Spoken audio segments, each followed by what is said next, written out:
everybody! We are here with Session 10 of The Soul's Confidant, an Invisible Sun campaign set in Monty Cook Games' setting of Saturnine and Invisible Sun. We're finally in double digits! I'm super excited. I am Mare, your game master. I use they, she pronouns, and I have the rest of my lovely players here who are all going to introduce themselves, who they are playing, and their character's character sentence. Who would like to go first tonight? I'll go first. Perfect. Hello, everybody. My name is Hamnah. I use any and all pronouns, and I am a TTRPG performer.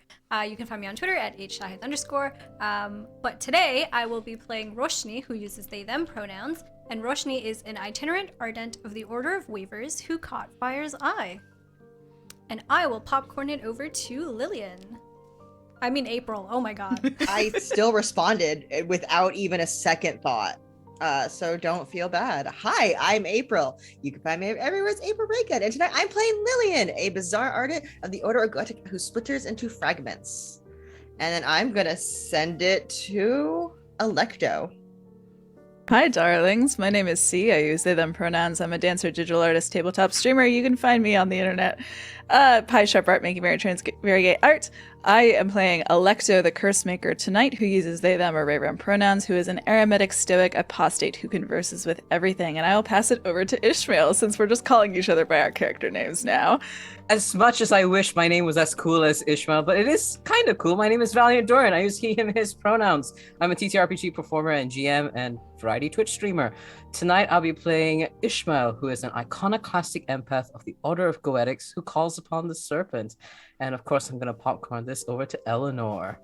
Hello, everybody. My name is Alex. I'm a degenerate engineer who causes problems on purpose. And tonight I will be playing Eleanor, who is a connected, empathic maker who revels in beauty. And the one who is going to be doing our in-character recap from last session is going to be Alecto. Oh dear, did we say in-character recap? Oh, it could be out of character, it's fine. I'll give you all a recap of what happened last time, because it's been a hot minute. We left off last week, of course, with a bit of a tense ending. Last week, we followed Alecto and Roshni as they split off from a very confusing particular series of events in which Alecto goes back upstairs to the rest of the group and reveals to them that, number one, they're in love with Roshni, and number two, they are cursed. Their own curse, personally, which does not allow them to be with the people that they love. They literally kill the people that they love, literally. When they say that's a literal turn of phrase. Lillian tries to go after Roshni, but with no luck, unfortunately, and everyone leaves of their own accord. Thankfully, Lillian does find Roshni later in the week, and the two have a heart-to-heart. And Lillian is able to convince Roshni to come back to the group, despite their previous conflicts, one could say. Together, now, the party, together, totally not harboring any ill will toward each other or anything like that. Everyone's super fine, and we've all communicated about basically nothing. We all head to the ink blot for the art gallery opening, which is supposed to be thieved by us, particularly. There's lots of angel summonings, demon summonings. Ishmael spends 4 hours talking to an angel, but it feels like about 3 minutes for us. Pretty incredible. Eleanor heads in, what? I'm trying so hard. My mouth is just absolutely not working. We all head into the inkblot together. We all look hot as hell, by the way. Like, we all look so... That's the most important part of the recap. We look so good, and we're at the art gallery. We look so good, actually. Eleanor takes herself around the art gallery and sees Kay, and also meets up with Lancest at the self-love exhibit, which she cannot see. Lancest is a horrid, horrid little man, and goes on to threaten both Kay and Eleanor. He also happens to be wearing the diamond hand armor, which is not a good sign for us. Whew. Roshni goes looking for Avelia in the art exhibit. Why? We don't really know. But Alecto follows suit, and the two have a conversation in which it is revealed that Roshni seems to have forgotten the intimate moment that they and Alecto shared where they almost kissed. But eventually the two of them finally reveal that they have feelings for each other. And Alecto tells Roshni their curse. After all this lovey-dovey bitchy disorder goes on, we go on to regroup. Poor Ishmael is being followed and watched by a masked individual in a very interesting golden suit. How odd is that? I simply wonder who could be behind in that shape-shifting suit. I wonder who that could be. We all group together, share our information. Eleanor is tracking Lancist, and Eleanor, Roshni, and Alecto head to find the horrid little man, while Lillian is also coming with us? I don't remember exactly where we are.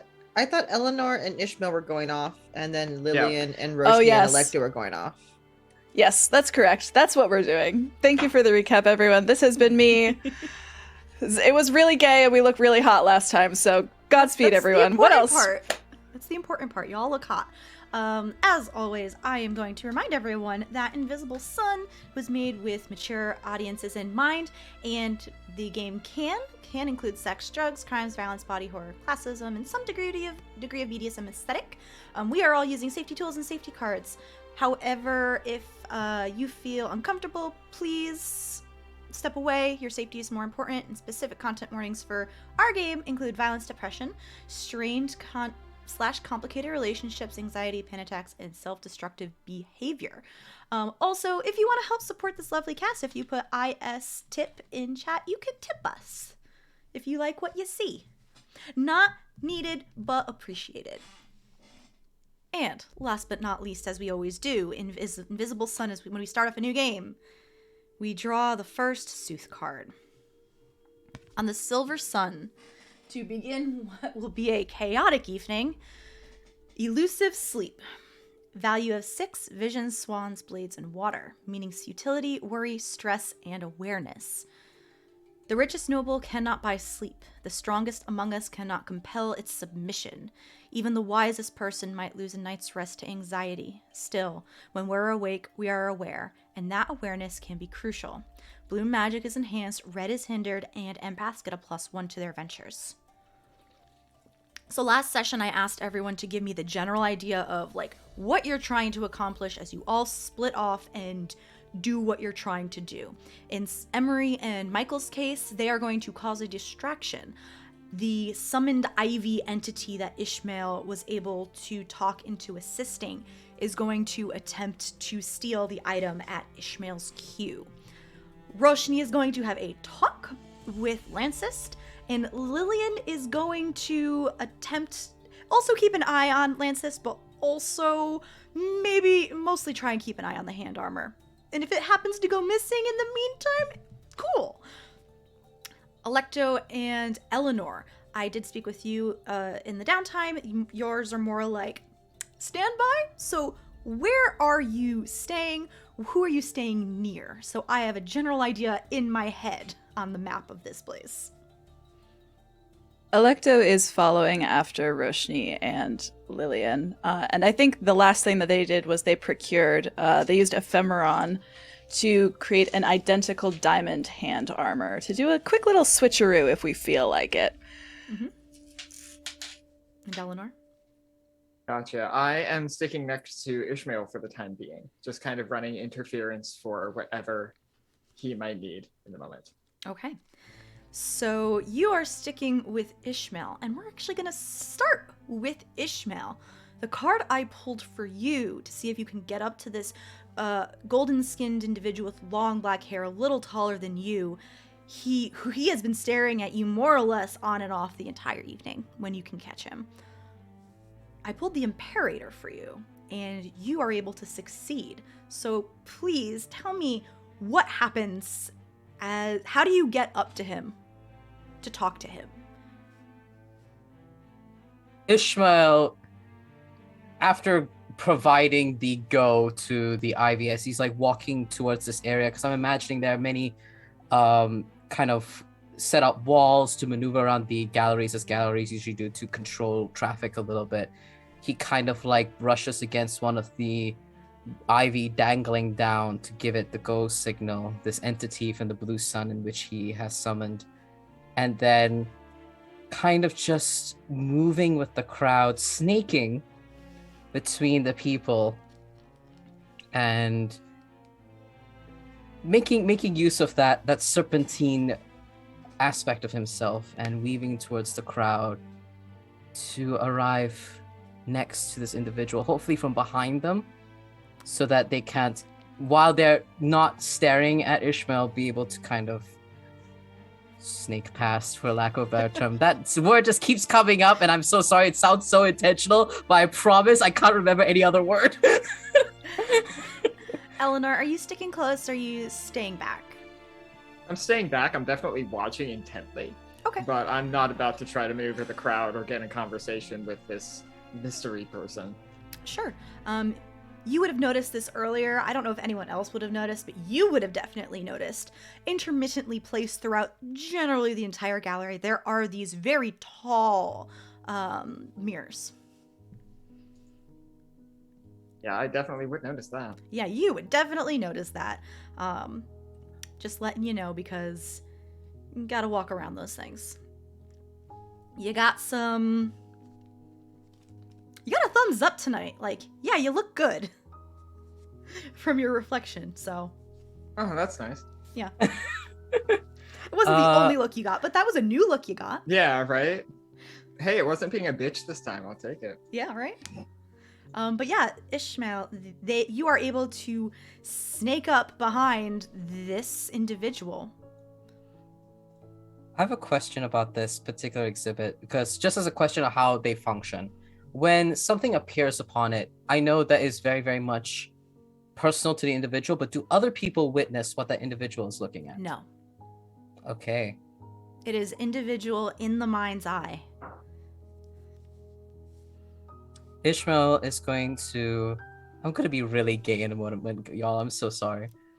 As he... We're just passing around the gay moments. Yes, exactly. We're playing hot potato with the gay. That's fine. He slips past behind them and whispers into their ear, "I am not the flower jasmine. I am the flower rose.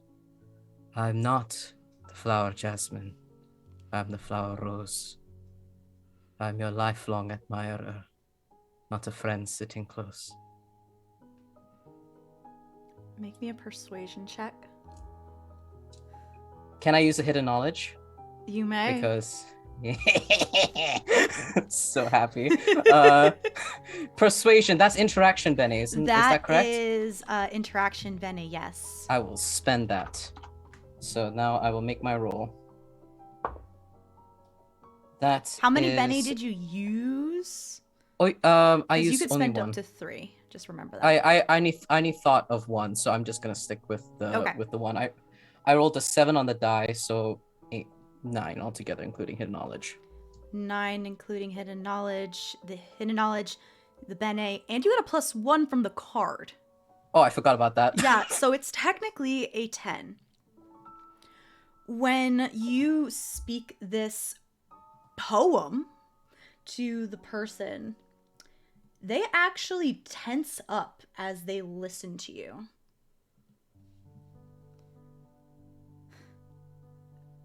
I felt as though God had blessed me when all he did was address me.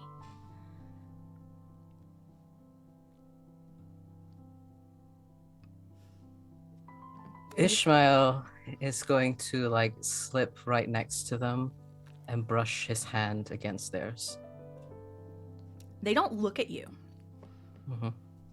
Their eyes are looking across the crowd, not really focused on anything specific, but you feel their hand take yours and squeeze it tightly.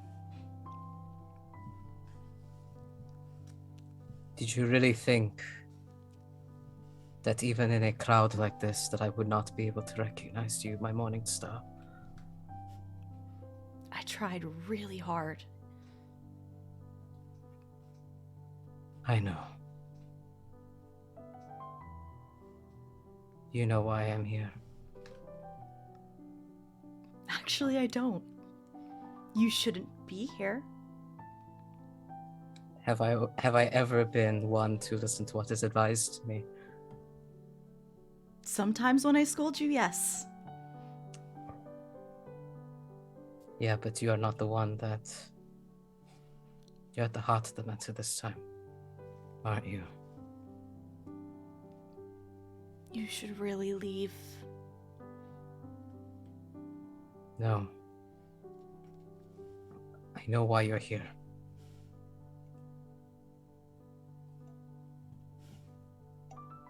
You... Kitten. This is it. This is one of these moments. I have some things in mind for today. I can give you plausible deniability, an ephemera. I could capture you. I'd hold you the entire time, but at the very least, it's something.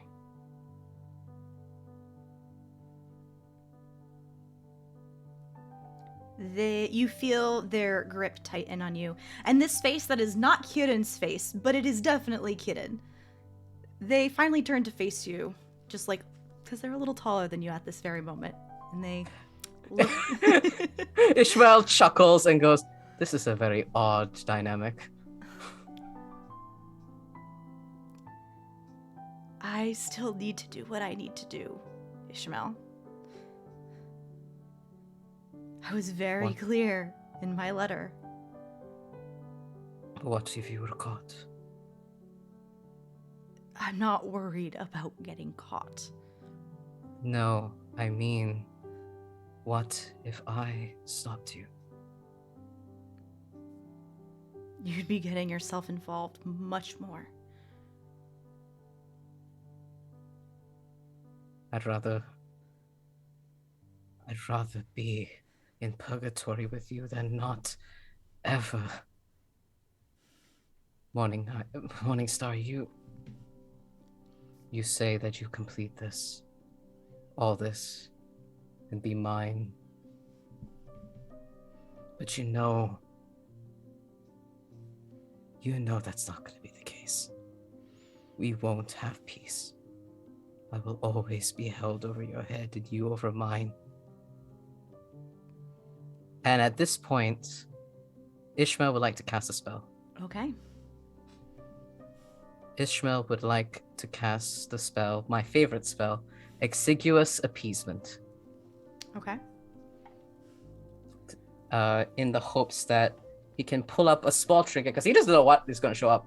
A small trinket to help in. I'll read out the spell for those who aren't familiar. Exiguous Appeasement, level 1. I conjure a trifle that will please a specific nearby being I choose. Objects impractical, inexpensive, but delightful to the target. I don't control what I create, but I know it will please them if I give it to them as a gift. In certain circumstances, it might grant me a one-time bonus to an interaction. You cast your appeasement spell, and what appears in your hand is a little larger than what you normally get and conjure. It is a simple gray coffee mug.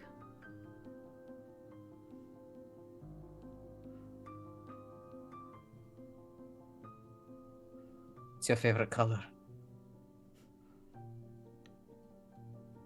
They gently take it out of your hands. No, it's not. What? What? What do you mean it's not? You see, this is Ishmael laying his whole guard down. This is the first time he's hearing this. I asked you what your favorite... I've been giving you great gifts this entire time. When you asked me what my favorite color was, I was caught by your eyes and said that.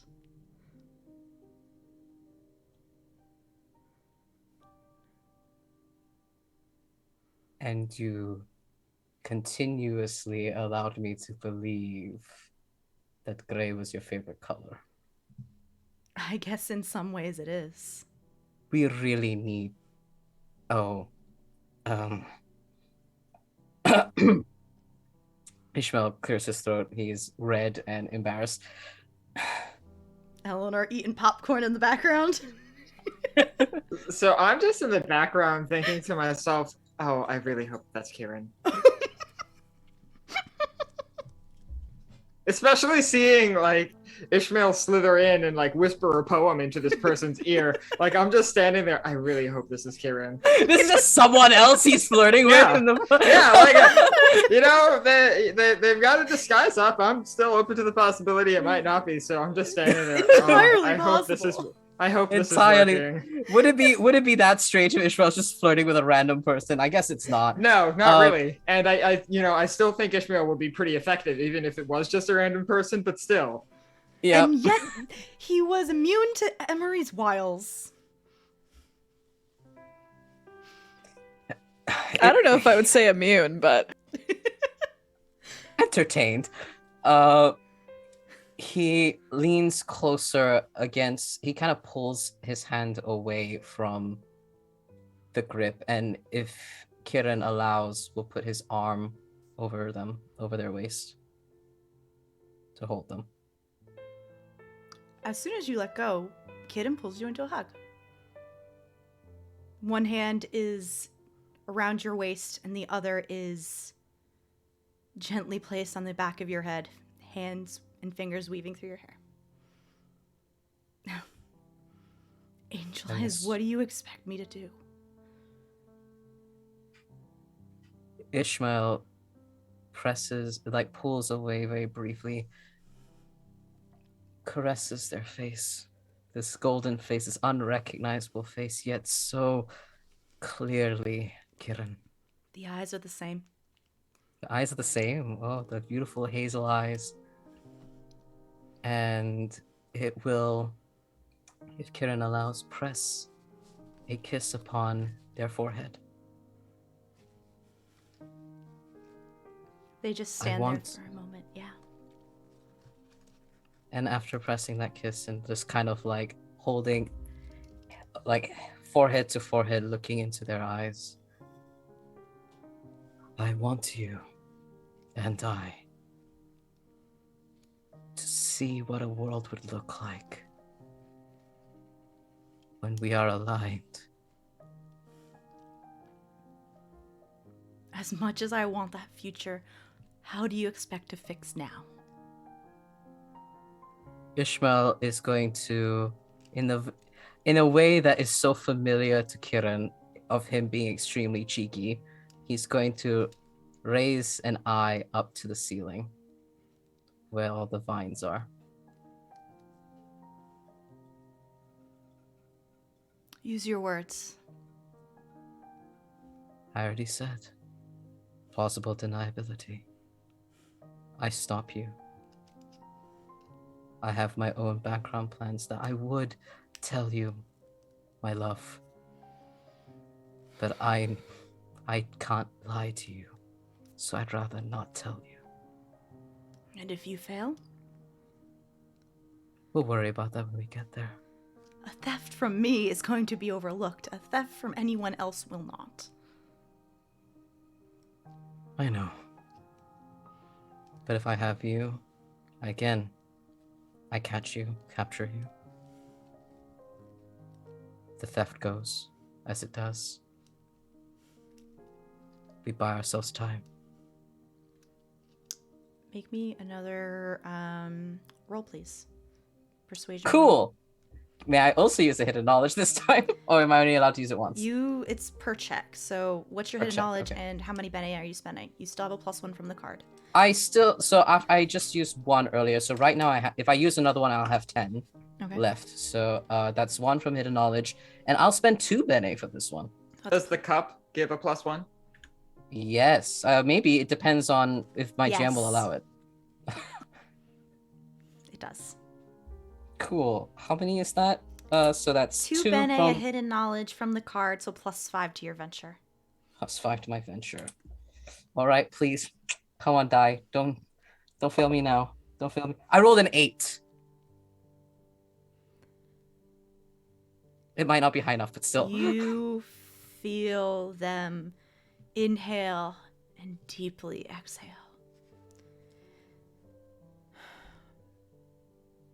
I just need to not do anything tonight. And I'll hold you the entire way through. You'll be very small, but at least I'll be holding you. I'm sorry. Ishmael's going to very slowly pull out the ephemera object. I thought it was an incantation. Is it an incantation? It's an object, I believe. I don't know. I thought it The was an welcoming arms of a trap? I don't know. Oh, you form a cage-like structure. So yeah, it is just an incantation, I guess. Mm-hmm. He just goes...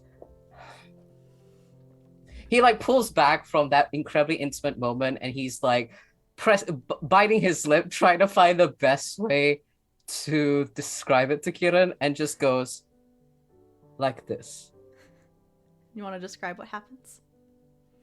The welcoming arms of a trap, level 7 +1 die. You form a cage-like structure with your hands, and a target within long range appears within it. Shrunk down to 2 inches, or for those who don't use inches, 5 centimeters tall and trapped in a cage. The victim cannot escape as long as you use both hands to make the cage. Color gold.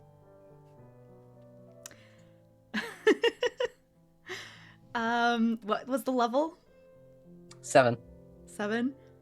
They kind of already agreed to this, though, so they don't fight you.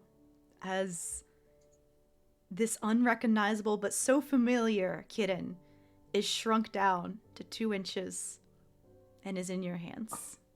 Before that, before Ishmael continues with the incantation, Ishmael is going to look at Kiran and say, I love you very much. Thank you for trusting me. I love you too. And if Kiran allows, Ishmael would want to give them a kiss. And they will. And then they shrink. And then they shrink, and Ishmael is just going to hold them down into the structure. And exhale. I watched this cage thing happen from a distance. Oh, this must be Kieran. I just kissed a stranger and put them into a little cage. Don't worry about it. Yeah. So, with that done, I am assuming all of the signals are going off with everything, basically. Because if I remember correctly, Eleanor gave 2 objects to Emery to cause a distraction with. Eleanor, you saw Emery did kind of promise you that he was going to try and pour wine on Lancist? Red wine. Capital R. It will burn. And you saw him give the 2 items to Michael. And Emery actually went off with Roshni and Lillian. Just to help with the guys shooting the shit with the 2 of you as you casually make your way over to Lancist Barragan. A couple things happen at once.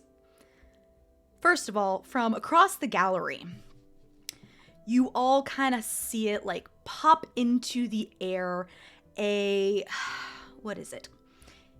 A sphere.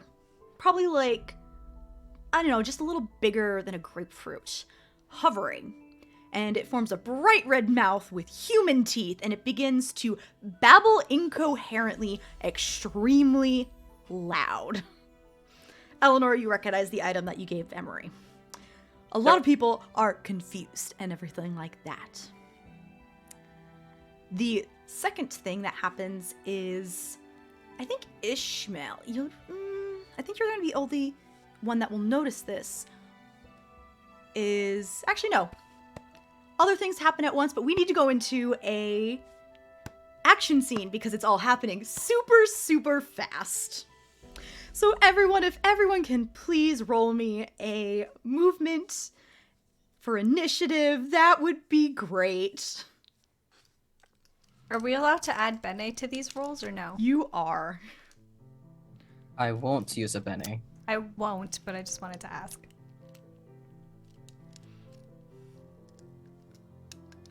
Oh God, Lillian.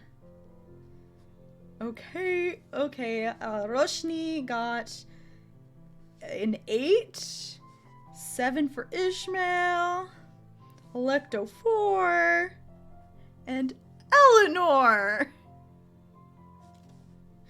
Okay. Everything's gonna be fine. Everything is It's gonna gonna be be fine. okay. I am terrified. Oh no. Roshni, you hear the babbling go off in the far corner of the exhibit. And Emery kind of gives you a nod. Like, let's fucking do this. Because, Okay. they give you a look. They know what you're up to. They know what you're doing. And they've got your back on this. This is why I love Emery. So, question for you. Where exactly is Lancis right now? You were able to get up to him, or at least near him. Maybe he's in a not completely empty, but a not completely crowded area. He's not like alone, but there's like 2, excluding y'all. Okay, well, I suppose this is a better time than any. So, if Roshni is right up, we're just gonna come in swinging. If Roshni is right up with Lancist, they are going to tap him on the shoulder, and as he turns around to pay attention, because I'm sure he's distracted by all of this commotion that is going on. They're gonna tap him on the shoulder and say, "Hello, darling. You have something that I want." And they are going to put their hand on his cheek, the one that has the hand armor, and push. Roshni is trying to take Lancist's soul. The level of the item is greater than Lancis's level. So you succeed. Your hand goes through Lancis's cheek, and he stiffens, both from the fact that he is having something very intimate, very necessary to his being, pulled out of his body, and the fact that red wine is being spilled on his front chest is not helping. Do I At see this- this happening? Well, I'm gonna pull a card to see how far away Kitten Okay. is away from Lancist. And I also forgot to pull a card. So anyway, on the green sun, I've pulled the Hidden Moon. Secrets, Ravens, Books in Flame, New Beginnings, Insight, Intuition, Foresight, Looking Ahead, and Potential Danger. I'll say you can see it, but you're not close enough to do anything. You'd have to spend time to... I don't want to do anything. I just feel a very visceral sense of primal joy at seeing Roshni take this person down. And there is almost a guttural growl from him as he realizes what you are doing. And then, everybody hears the sound of shattering glass. As Ishmael, you see Artia Ill break a mirror in fury. People start yelling and pointing at the ceiling as they see this ivy trying to take this statue that was meant to be stolen. Trying. Trying. Okay. There are yells. There are shouts. As Ishmael, it is your turn in the initiative as chaos begins to erupt. Okay. Question. So my entity has been detected. That is as much as Correct. Ishmael is able to see. Correct. The card I pulled, in conjunction with a bunch of other cards, allowed it to fail. Okay. So I think Ishmael in this moment would probably go, all right, the jig is up. Mm-hmm. Okay. The jig is up. I have a question about dismissing entities.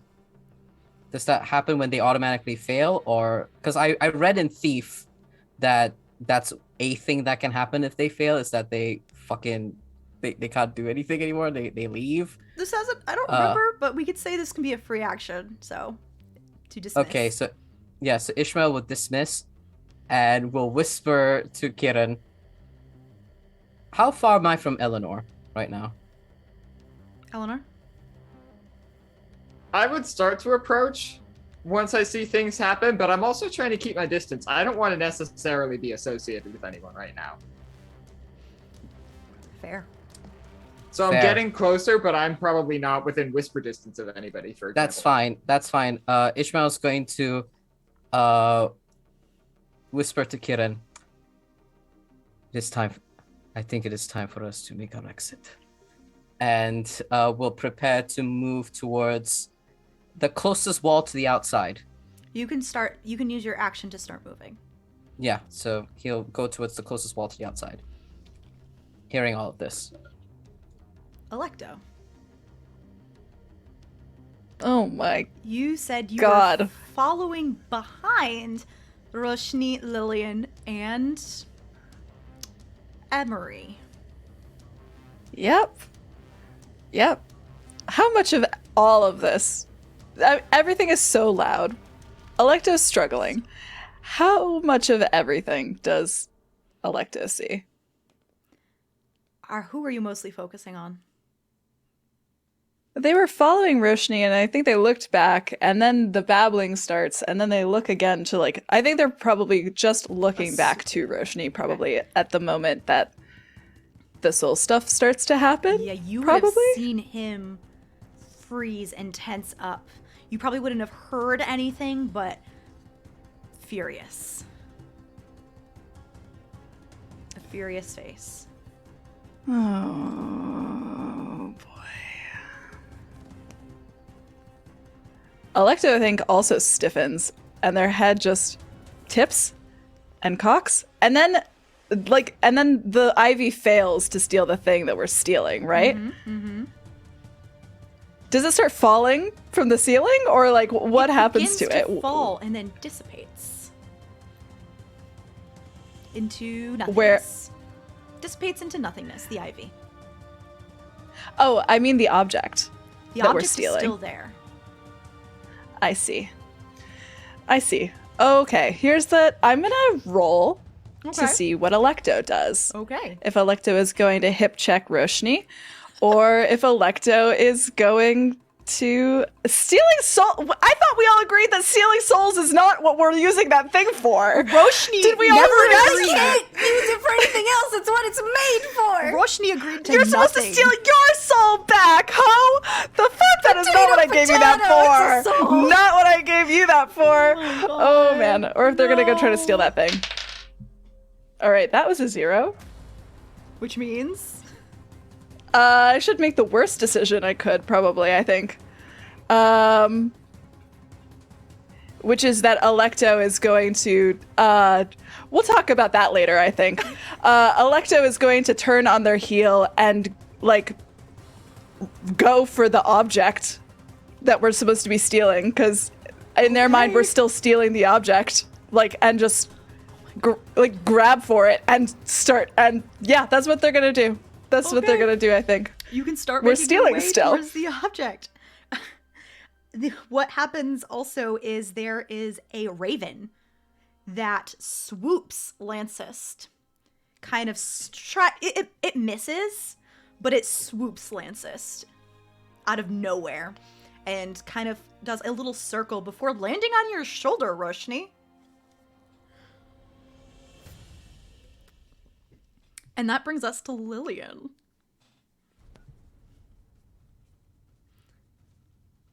I'm next to Roshni when this happens. You are. I'm going for the other hand armor. Okay. So that is, I gotta grab it. He's distracted. His soul just got sucked. He's not paid attention, right? I could just, whoop. I need you to make me a physicality roll to do this. Oh, you yes. need to just check. Okay. Okay. I have 2, so I can use a bene. I feel like this is a very important role. Hidden knowledge. What knowledge are you using? The bird's true purpose. Sure, perfect. Yes. Okay. Cool. I rolled a 10. That's a 0. I rolled a 10. I know. It's a 0. We did it backwards. So what puts you at like a 3 or something? A 2. Okay, so this is where I am going to give Roshni and Eleanor a despair. Lillian, as you are fighting Lancis for this hand armor, things seem to go in slow motion as he's shorter than you. Not a lot of people are shorter than you in this party, but he's shorter than you. He's like 4'11", but he's like flailing around as you're trying to grab this thing, and almost in slow motion, his hand with the hand armor goes for you. But you feel 2 arms wrap around you and bodily pull you out of the way as you smell cigarette smoke. As Emery takes the hand armor and you feel him tense around you, and you hear a strangled gasp. No. You are not able to get the hand armor from Lancist Barracan. Eleanor, if you are watching this in any capacity, you see what happens.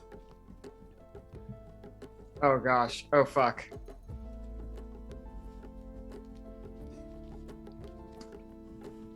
I might have something to do about this. How far away is he? Why are you know what? I realize the distances are on the cheat sheets. I hate distances. It's fine. He is within far. Fuck. Okay, could I attempt a movement task to like make 1 movement to get there in 1 turn? Yes. All right, that's what I will attempt to do. So what happens first is involuntarily, I just fucking shriek. Like top of my lungs, lose my shit. And I'm just practically running, pushing people out of the way to get to Emery. Mm-hmm. Perfect. You may roll. I will say All that right, sure. People are starting to panic, so I'm going to say this is like a level 6 task. All right, sure. Let's go. So let's see. I am going to spend 2 from my movement pool. Okay. I'll bring that down to 0. I'm going to spend 1 hidden knowledge. I'll bring that down to 6. And I'm going to spend 1 sortilege, which will bring that down to 2. No, sortilege is the extra die. Oh, you're right. No, when I say bring that down to 2, I meant bring my sortilege pool down to 2. Oh, okay. Yeah. So I have add 3 to my venture, and then roll 2 die. Mm-hmm. Where the fuck are my d10s? Here they are. Right. Gold is magic die. Let's see. Hell yeah. I got a 9 and a 0. The 0 is on the physical die. Okay. You are able to get there within 1 round. Yeah. So what this looks like is I am just sort of like pushing through people. And for my sortilege, what this looks like is every once in a while, if there's like a set of people blocking my way, my hand goes to my wristwatch and I fuddle with the crown for a second. And it's like these people like almost walk in reverse back to where they were. And I sort of shoot through these gaps. And the hidden knowledge I use is I know where space in the ink blot isn't linear, so where you can walk 1 foot but have traveled 3 feet. I know the slight little paths that you can take to zoom around this space. And so I'm just doing everything in my power to get to Emery as quickly as I can. And we are at the top of the round where I'm going to pull the next card. The next card is the Suspicious Hound. The Suspicious Hound is a value of 0. It is vision, swans, blades, and water. Doubt, suspicion, lack of clarity, judgment, decisions. Indigo magic is enhanced. Gray is hindered. And we are back to the dramatic music. Everyone kind of hears. Lillian, as you are like being swung around, you probably have the best view of this.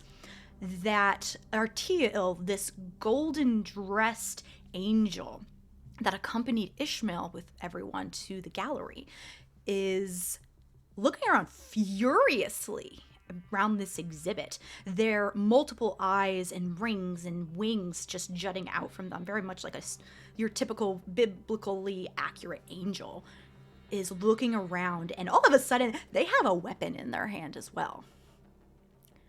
And you kind of hear over the lull of the crowd, "Oh, Artiel, darling, please don't do this. You are making an absolute fool of yourself." As you see walk out of a mirror, not a photograph, a humanoid figure whose skin complexion is like of undeveloped photography film.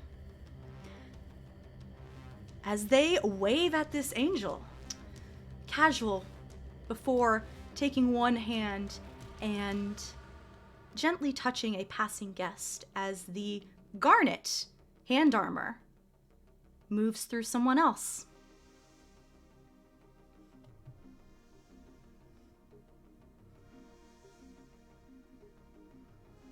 And you can all see, well, Lillian, you see a gem flash brightly before it goes dim on the garnet hand armor. As the two of them are in a standoff. Back to Roshni. Okay. Sorry, this is all a lot. The cards were all over the place, y'all. I can give you a full explanation later. I promise. It's all good. Roshni is angry and like grieving at the same time as Emery. They watched Emery, their best friend, have his soul ripped out of his body right in front of them. So they're gonna do the only thing that they can think of in order to get Emery's soul back. They are going to walk up to Lancist and say, "You took something that isn't yours." And they are going to, whatever body part, exposed skin is closest to Roshni, doesn't even matter. They're going to kiss it and cast a Hunger Best Not Fed.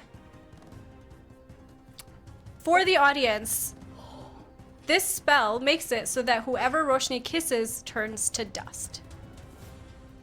I keep forgetting you have that spell. I keep forgetting. What Level 9 plus 2 dice. What do I gotta do? Nothing. It beats. Lancis Barracan. Everything except the hand armor turns to dust and falls to the ground.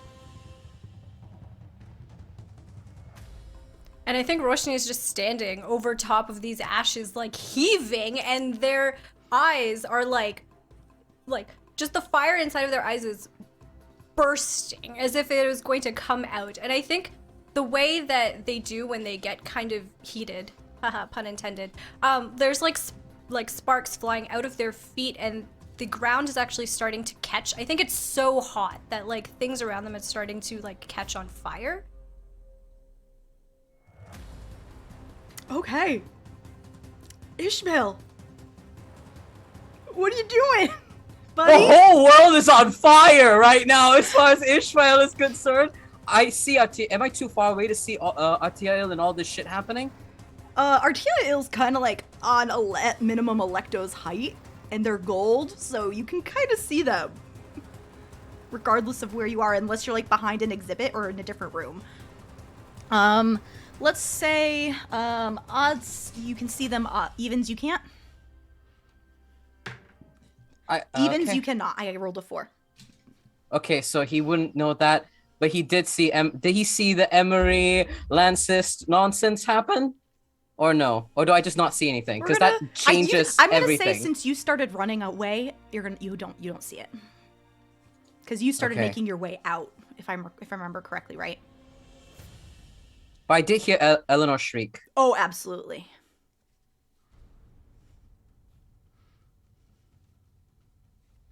So Ishmael would know that something's gone wrong if Eleanor shrieked.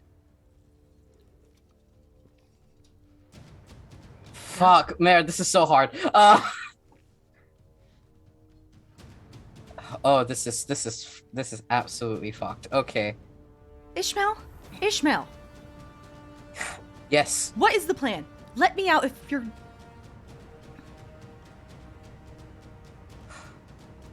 It's obviously not going the way you thought it would. Definitely not, my love. But I need you away from here. He's going to use reality. It's just another river to ford.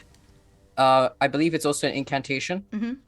To shift his body impossibly through the wall to get Kiran out of this area, because whatever Eleanor shrieked about is not good and Kiran needs to be safe. Okay, you can start shifting your way through walls. Yeah. All right. As Ishmael begins to shift through walls, and a man who is very much dead and out of existence is on the ground. Lillian, you see once again Ilford. Or what you assume to be Ilford. The voice is familiar. Give a little wave to Artelia Ill. And begins to walk back through the mirror. Question for you, Yes, Mare. go for it. Roshni's distracted, so feel free to say no. Mhm. But did they recognize the demon?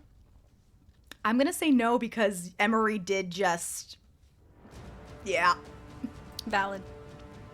And I feel like once Roshni gets in a heat, they get blinders on. Yeah. Alecto. Oh, darling Alecto. Oh, do I not? It's Alecto, Lillian, Eleanor. Oh, Electo. Okay. Yeah.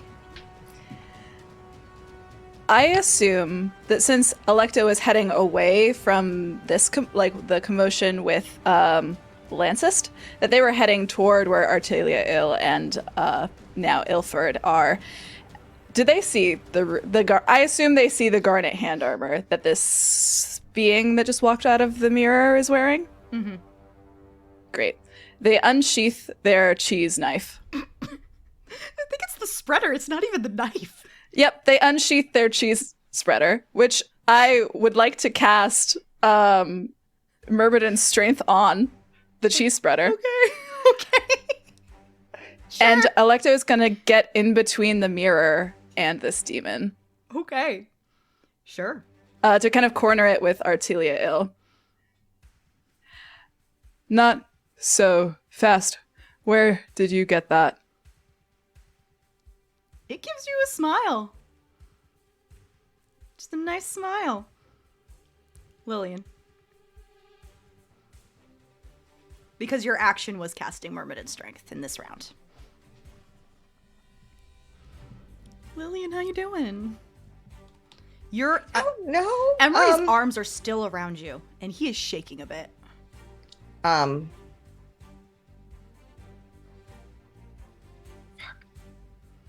You can do it. I have faith in you.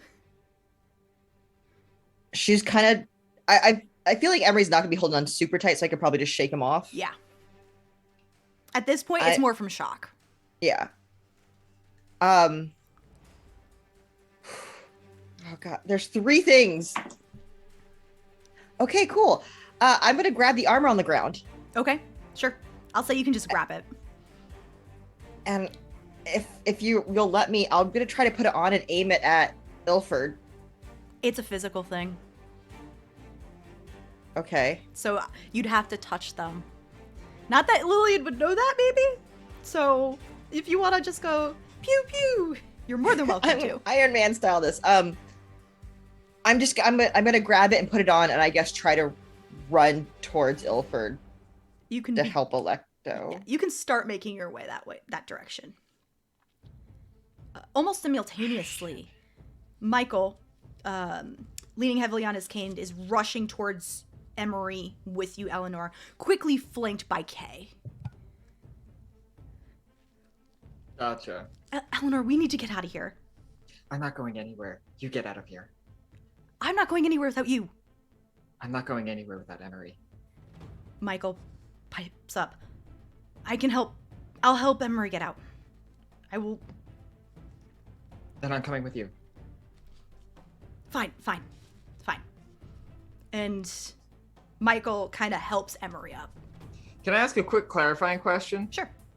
So, do these hand armors, do they destroy souls or do they just remove and store them? Remove and store.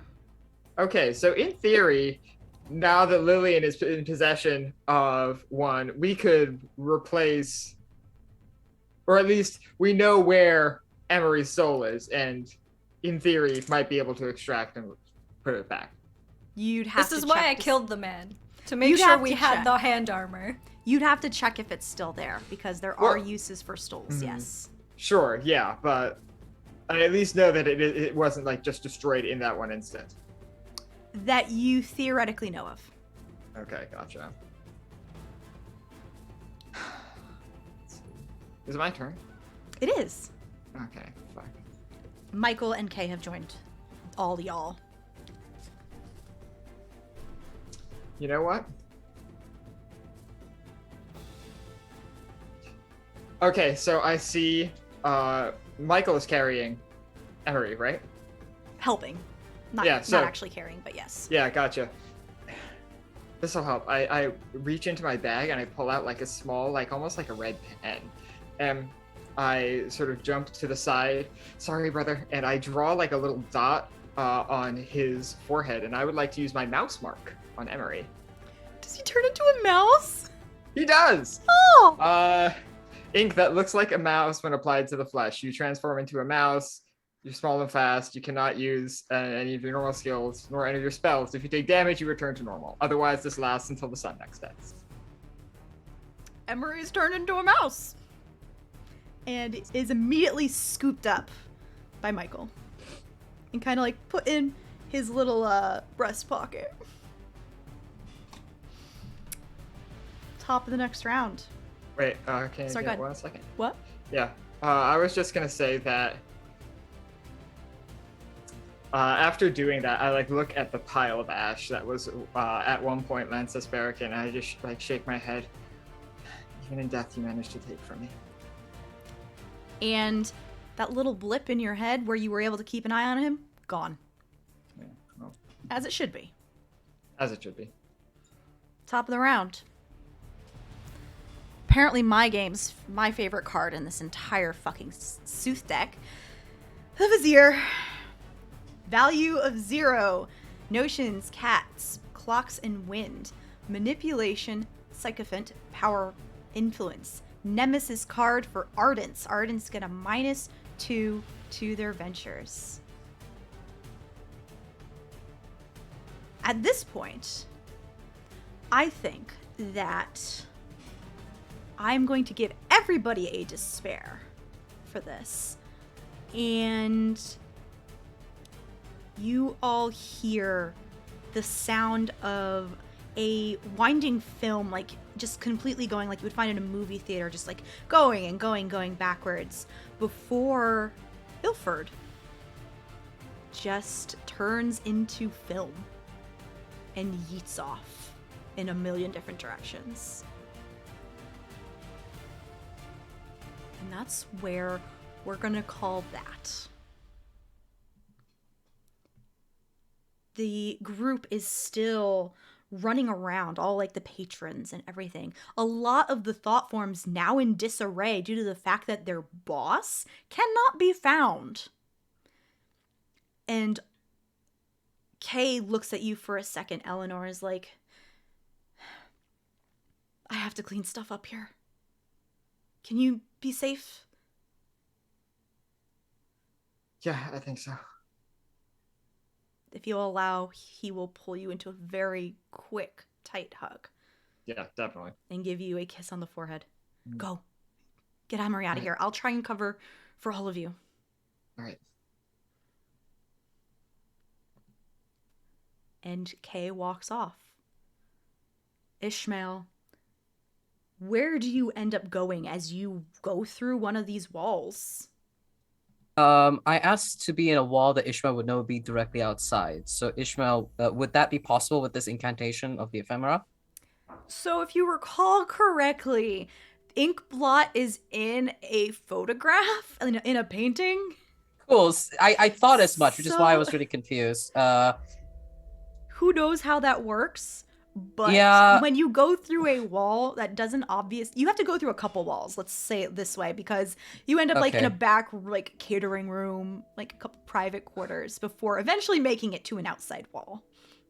And you're Okay, like cool. plopped off in the middle of a square in the Marquis Quarter. I'm gonna say that Ishmael, because I imagine that reality just another river the ford conforms to how his forte kind of works, where he kind of literally like snakes through things and almost becomes a serpent.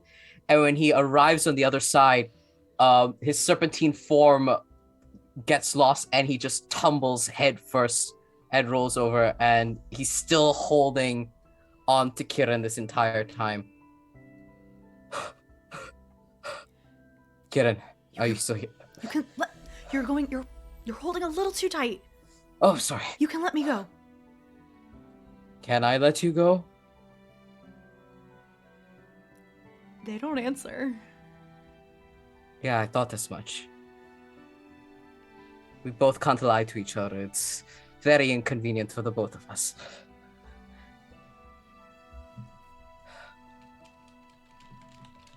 I'll figure something out. Come, just stick by me. And I mentioned in Ishmael's description that he is wearing this long embroidered sash sort of situation along with his sherwani, and he's going to with his teeth move it over so that he can keep his hand in a grip hiding underneath that sash, so it doesn't look like he's just carrying a little tiny person around in a cage, you know, because that's a little weird after everything that's happened. And he's gonna wait at an entrance hoping that everyone else is okay. Okay. Everyone else, the rest of the group, it takes a little bit of time before Kay is able to is starting to calm people down and take control of the situation. Yes, C. A third level counter spell wouldn't bring Ilford back, would it? Oh no. Yeah, okay. Just checking. It's okay. Thank you for checking. But what do the four of you in the gallery still do? Michael is starting to make his way out. Yeah, I'm going with him then. Yeah. Roshni would have followed Lillian after seeing her take the hand armor and run in an opposite direction, because Roshni knows that theoretically the hand armor should have Emery's soul in it, and so they are going to run after her and say, Lillian, where are you going with that? We need to bring that to Emery. I was gonna go help Alecto, but yes, where's Eleanor? And Roshni will turn around and do we see Eleanor like leaving, or are you already gone? However much progress Michael has made, I'm with him. All right. He's beelining it. Yes, Do we, in the like, at least process of see leaving. The Yeah. back of them. Yeah, I'd say you can at least see the Probably. back of them. Roshni, go make sure Alecto is okay. I'll go with Eleanor, and I'll just turn and just start chasing after Eleanor. Okay, but be quick, okay? You need to make sure that Emery gets his soul back. Yes. Lillian, you promise me. Are you still on fire? Yes. Lillian is gonna put her hand on your shoulder, taking the pain. I promise I will do this for you. And then turns and runs. In that case, Roshni will go over to Alecto. Who I think is just like really confused about this entire turn of they've got their cheese knife out. I think maybe somebody is asking them to leave, you know, like for them to get out of here, right? Like they Someone have the tries little to take, like a thought form tries to take the cheese spreader from you. I'm so much taller than they are. I just lift it up. I'm not letting go. This is my emotional support cheese spreader. And like they're like looking around trying to figure out where that demon with the hand armor went. Like, is there any indication of where they went, how they left? Are they here at all? Okay, fine. And I think as Roshni approaches, what, Roshni, what is happening? I don't know, but that man took Emery's soul. Thankfully, Lillian managed to get the hand armor. He's not going to be a problem for us anymore. We're gonna put Emery's soul back in his body. We will. What do you think you're doing? Helping Emery. What else would I be This isn't a doing? game, Roshni. You think you I could just know wave that thing around and take whoever's soul you want? I thought you knew better than that. Of course Emery got hurt. That's what happens when you play with magic that is too big to comprehend. I gave you that because I trusted you. Roshni is going to take a step closer to Alecto, maybe getting a little bit uncomfortably close, given that they are quite literally on fire. And if we remember, their lenga skirt is like also like has fire going off of it. And I think just because of the way that they feel, the flames are like getting bigger and smaller and bigger and smaller. You promised to help me. You gave me this hand armor knowing full well how I was going to use it. I asked you, Alecto, whether you wanted to be a part of this multiple times. I wanted to be a part of you getting your soul back. Roshni, I thought that would have your soul. I gave it to you because I thought that you would use it to take what was yours, not take somebody else's. I don't know if my soul still exists, Alecto. And if it doesn't, what? You want me to just live like this? I refuse. And I thought you understood that.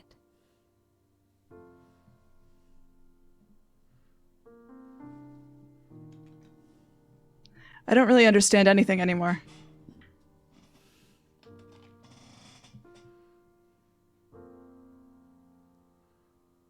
And they, being very careful not to touch, move past Roshni. I think over Roshni's shoulder, they look over at Alecto and call out, "Do you regret trusting me?" They don't answer. They keep walking.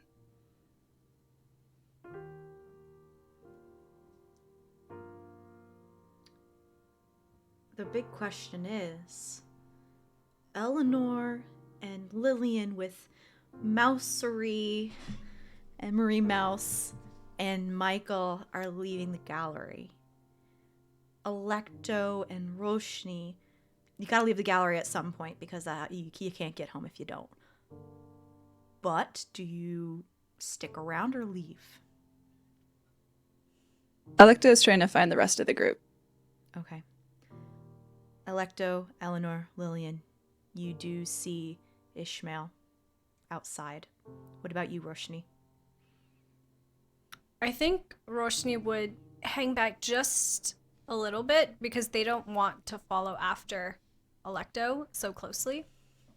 But they are particularly concerned about Emery right now, and so they know that they're gonna have to go there. Okay. At some point. How long do you all wait for Roshni? I think Ishmael's just walking towards everyone and is just going, "We need to get out of here."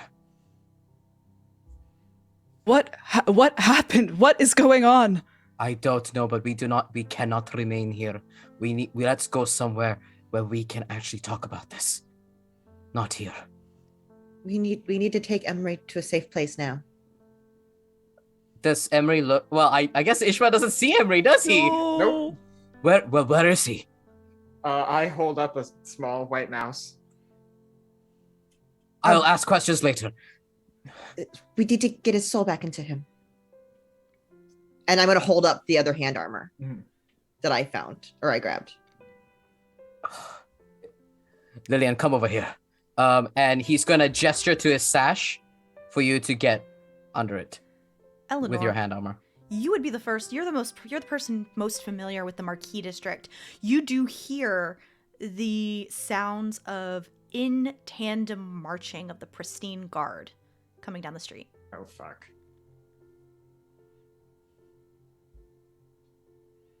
Do we need to go? I Let us will go. look at Lillian. Lillian? Can you trust me? Yes? Can you please give me the hand armor? The guard are coming, and I know I can get myself out safely. Probably with Emery. But I don't know about the rest. I could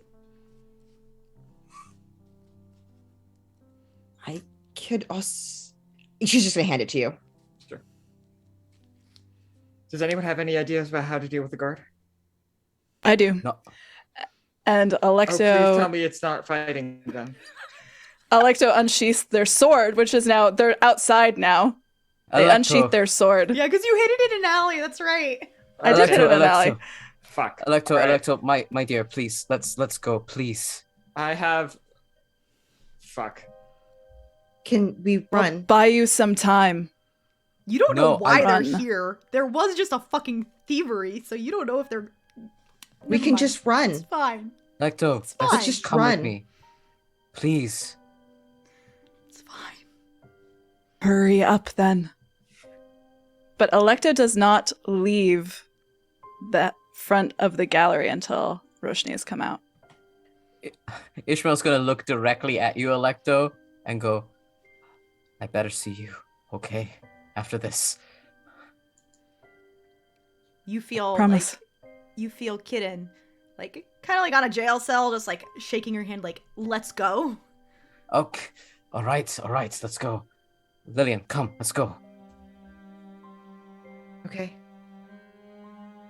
And Ishmael will leave with Kiran and Lillian. Yeah, I'm going with... Mhm. I'm going with Ishmael and Lillian. I have a plan, but I'm not going to do it unless I have to. Okay. Same. Alecto, you see several people in just armor, face mask them. You don't see their face at all. It's a completely flat matte helmet. That's the word I was looking for. Coming down the street, and almost very quickly, a person exits from the all black painting of Inkblot. It's Kay. And they kind of like almost bump into you because you're like right there. I thought you guys were all going. We are. We are supposed to be. I'm pretty quick.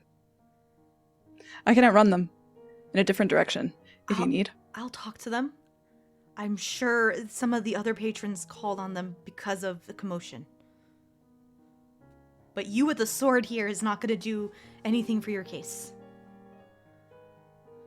I have to wait until we're all out. At least put the sword away and don't look suspicious. Alecto puts the sword behind their back extremely suspiciously. Oh my gosh. I can't help it! I'm big! Go sit on the bench or something. Hide in some bushes. And then without even waiting for you to do anything, they like begin walking towards the pristine guard.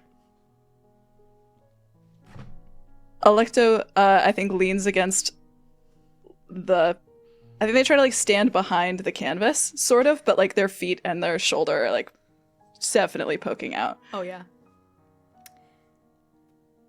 Roshni. Eventually you come out. But Alecto, you do Yeah. see Kay talking to the pristine guard. Do I also see Alecto, given that Ray is very terribly hidden? It would take a second because you'd have to exit and then you'd have to turn around. But yeah, if you're looking around, you'd see them.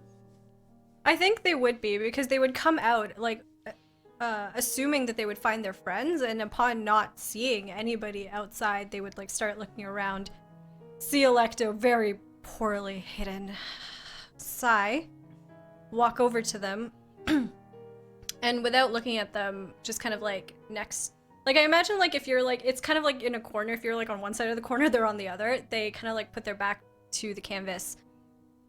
You're not doing a very good job of hiding, Alecto.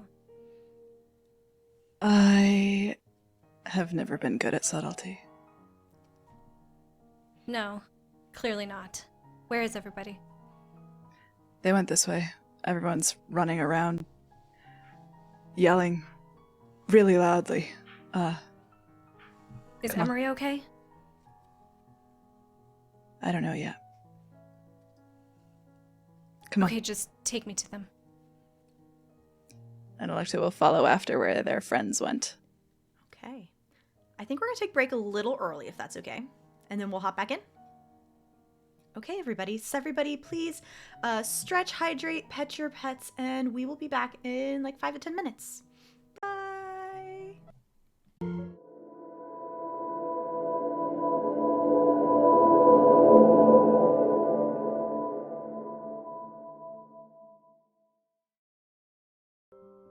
Hello, everybody. We're back from break. I hope everyone had a lovely respite. Before we get back into the present day, we're going to actually have a quick flashback scene that happened before the gallery because there was some downtime stuff that I wanted to touch upon. We just haven't had the time in-game to do it yet. So I'm going to take the time now and I'm going to make time. Alecto, at some point, you started working on a project.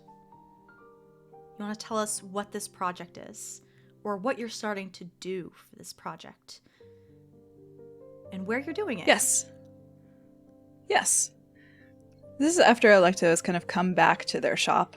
You know, set things back again. Roshni helped them set things back again so that their house wasn't an explosion of glasswork and glass-blowing equipment. They have a new door on their bedroom. They have a few new doors. I think they've kind of put everything back together again. And I think we can see them like hunched over their work table with a bunch of the objects, I think, that are in their shop, like kind of piled around them. And the central thing that they're working on is the owl mask. And they're kind of like fiddling with it with different objects, like using like bits of gold paint and like running their fingers over their own tattoos and like holding this owl mask in lots and lots of different ways, as many as they can. I'm assuming you're doing this for hours. Days and days and days and days. At some point in the middle of this time that you are spent tinkering with your mask, and maybe like a just brief respite of trying to figure out, maybe this one, should I do this one next? What haven't I tried? You eventually feel a cold, ice cold, slightly incorporeal hand place itself on yours from your side. And Alecto is far, far too scared to look up. Because they think that if they do, she'll disappear. Anya, I need your help. I was actually going to help and offer it.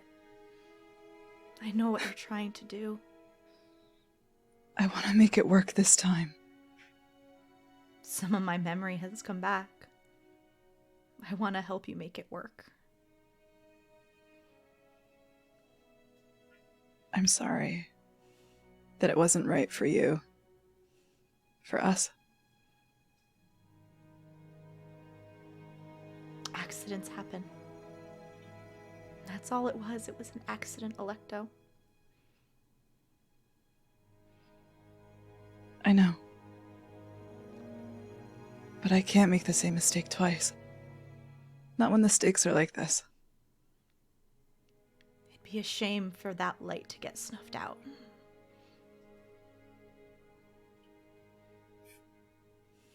Do you like them? I do.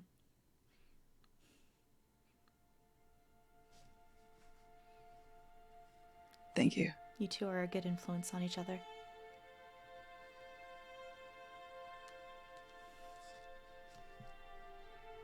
What am I doing wrong? Why this? Why won't this one leave? You hear a loud sigh. Curses are tricky things. What are you trying to do?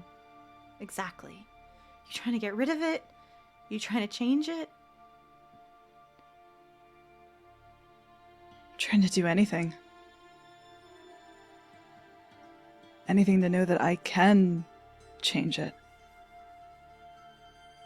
Change it. Maybe I could change it. Reroute it? Bring it back. She lets go of your hand, and you actually don't hear. She is a ghost. But you do hear her as she rummages in your shop for some paper. And she brings it over, and almost immediately, as if she is having trouble keeping herself corporeal, it kind of slides through her fingers and onto the counter next to you. I might have an idea. It's going to take a lot of work and some time, but I think it can be done.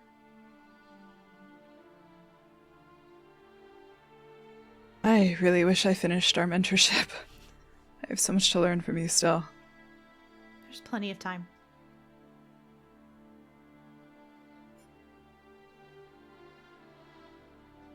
But we'll work on this together and we'll fix this.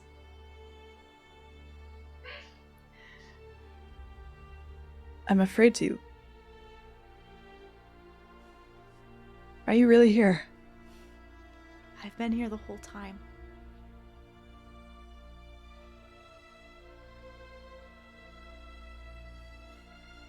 I'm sorry it took me so long to see you. I assumed you were gone. I thought it was my fault. I know it's my fault. I couldn't bear to see you. I couldn't see you. To be fair, I was really weak. It took a while to get the strength to... I think your friend summoning me is what finally gave me the energy to finally get here.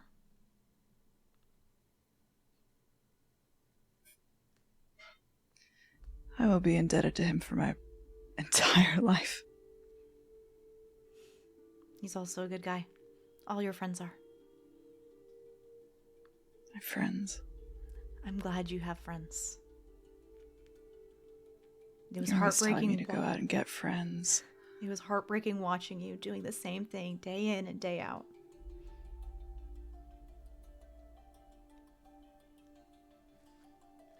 Watching me.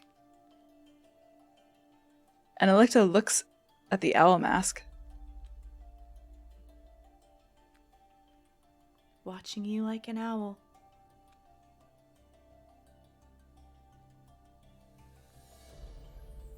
I have an idea. She hands you a quill. And Alecto starts writing. Okay.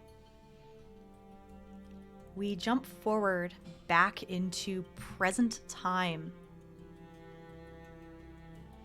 Where are the five of you meeting? There are plenty of places. You have that that vintage magazine that the friend was giving you a safe place to stay while in the Marquis Quarter. or you could head back to the Fartown district. Where would you like to go? Have this conversation. I assume we're going back to our little safe house, eh? Yeah. Yeah. Yeah. Okay. There is this little newspaper stall with a vintage magazine that I believe I named By the Way.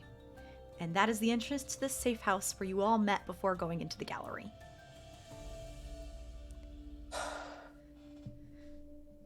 Artia Ill is not there. Yeah. Fair. Fair. Ishmael, I think Kiran would know that as soon as he enters like the safe house with Lillian, he's just kind of like, oh, that's gonna be a tough conversation. That's gonna be a tough conversation. It's fine. It's fine.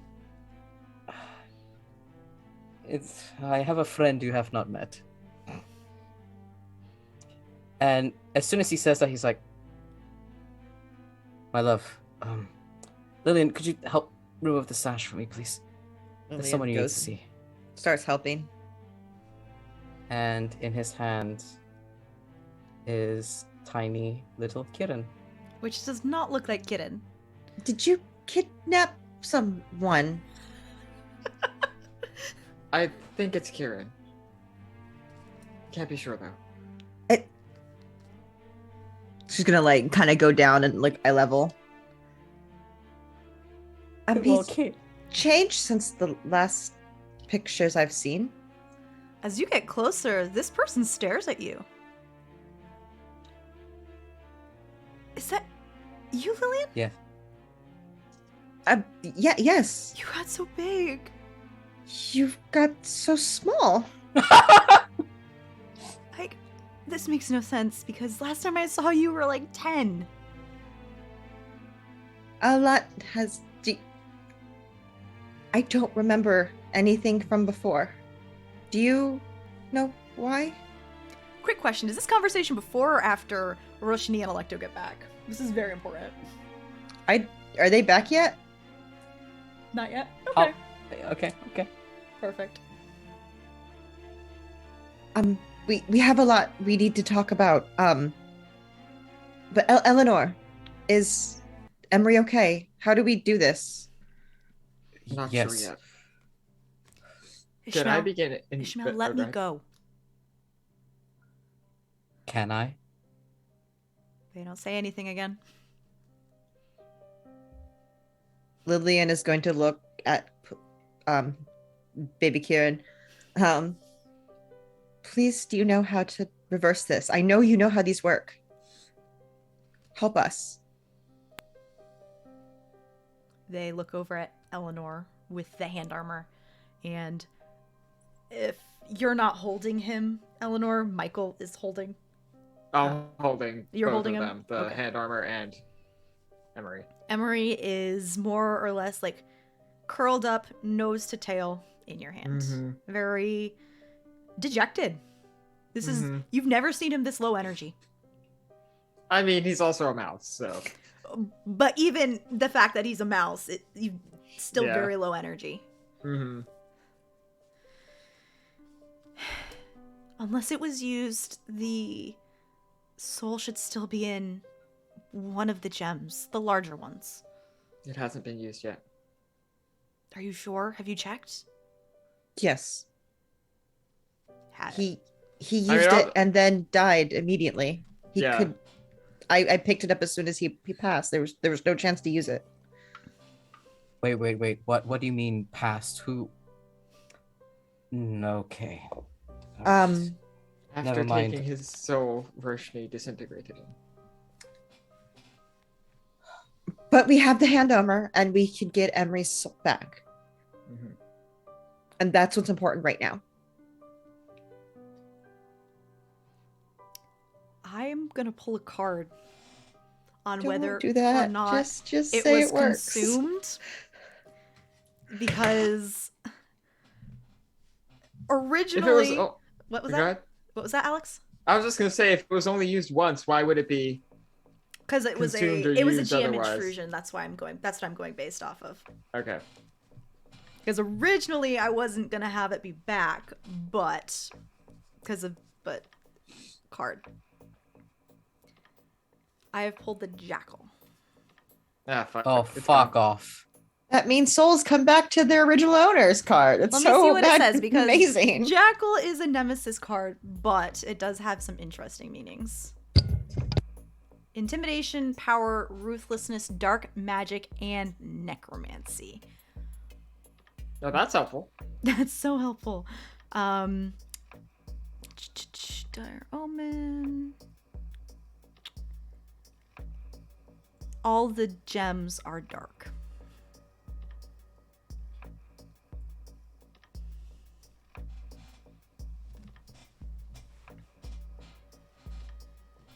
Does that mean that the thing is no longer functional? It means that there's nothing being stored. Okay.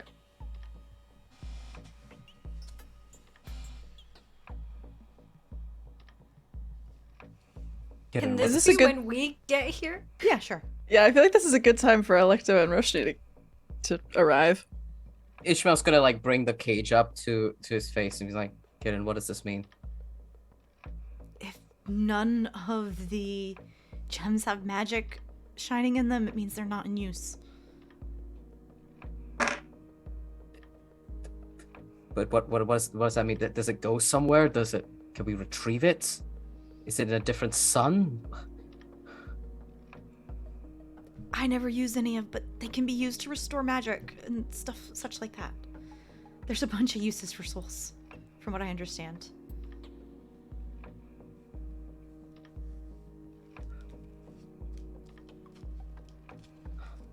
Fuck. What's going on? Why do you all look so grim? Where's Emery? I hold up And the mouse. Roshni will look at. We'll turn him back. We need to get his soul back into his body. I can't turn him back. He'll come back automatically tomorrow. We can't wait until tomorrow. If we had his soul, we would be able to put it into him even if he was a mouse. What do you mean if you had his soul? You have hold it. up the- Lillian, where's... I hold up the hand armor with the dark gems. No. No, that... And Roshni will look at their own hand armor that has Lancist's soul in it. As you're doing that, Ishmael, you feel Kitten, like hands grip around your fingers. What the hell are they doing here? Ishmael's gonna step back from the group a little bit. What do you mean? The one wreathed The in secret fire. keeper. Yes, the secret keeper, This- Roshni. They're the one I spoke to you about in that letter. One of the people that I don't trust who I'm working with. Yeah, you shouldn't trust them.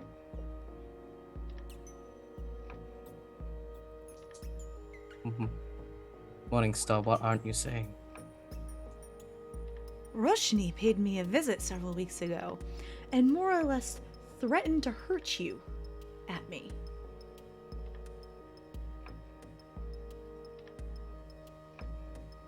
Their eyes are glued at Roshni. I think as that conversation is happening, Alecto has stepped forward. Let me try to talk to it. The hand armor. Yeah, I will give it to Alecto, for sure.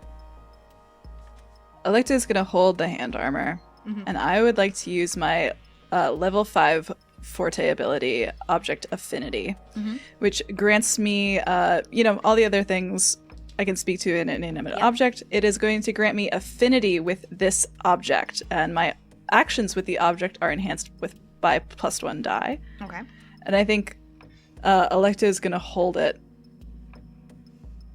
Where is the soul you just took? Where is it? Where? Where? Where? Where? The man. took it with him. The man took it with him. What man? You were there, weren't you? The one who died. The man who died. Is that He what had it it? is? The man who's gone now. He took the soul because his was gone. Yeah.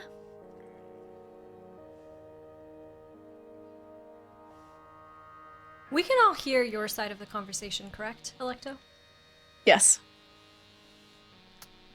Yeah, I don't think it's hard to tell what this conversation is about. And hearing that, Roshni goes, no. No. Eleanor, give me Emery. I will, especially after hearing that Roshni fucking threatened Ishmael. Well, was that within your? I assumed that conversation was whispered. Yeah, that's what I was as well. Oh, that was okay. Then yeah, I guess I will tentatively hand over the mouse.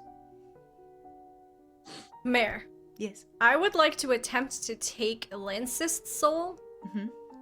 and put it into Emery, the mouse. Okay. You are successful. The effects of this I will determine later. Because you and I have had some conversations in the past because of your lack of soul. So If you take someone else's soul and put it into somebody else's body, is that just like energy material that is, freely transferable, or does that mean that Emery is going to grow to be like Lancist? is this Because if an that is the Alex case- or Eleanor question? Both. Because this is an Alex question asking if Eleanor would know. Because if she thought that Emery would become more like Lancist, she would 100% try to stop that. You can roll for soul knowledge. Sure. Yeah. Intellect. Yeah. Give me 1 second. I'm going to spend 3 points for my intellect pool and drain it. Okay. And I will spend 1 privilege. Okay.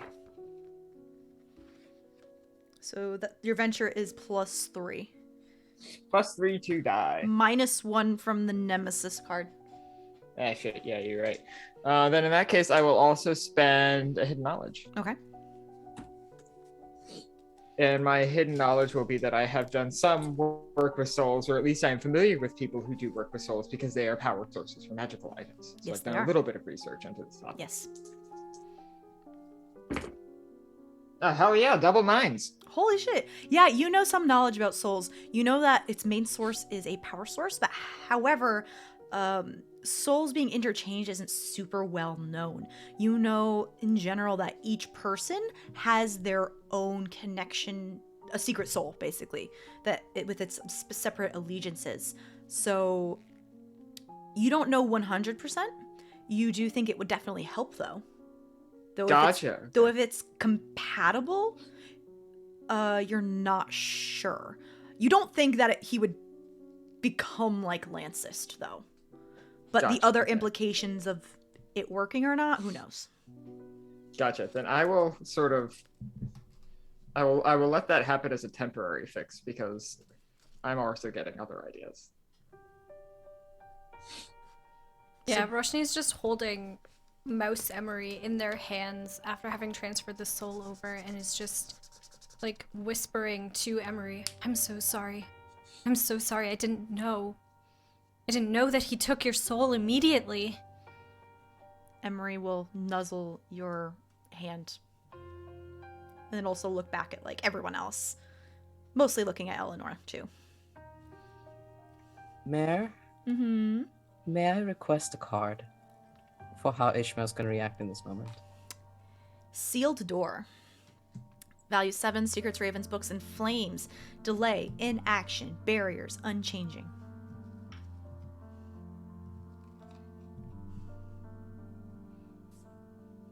I think Ishmael fades, he almost becomes a lion, a caged lion, as he paces back and forth, eyeing Roshni. and watching them and taking stock of how they're doing this, their behaviors.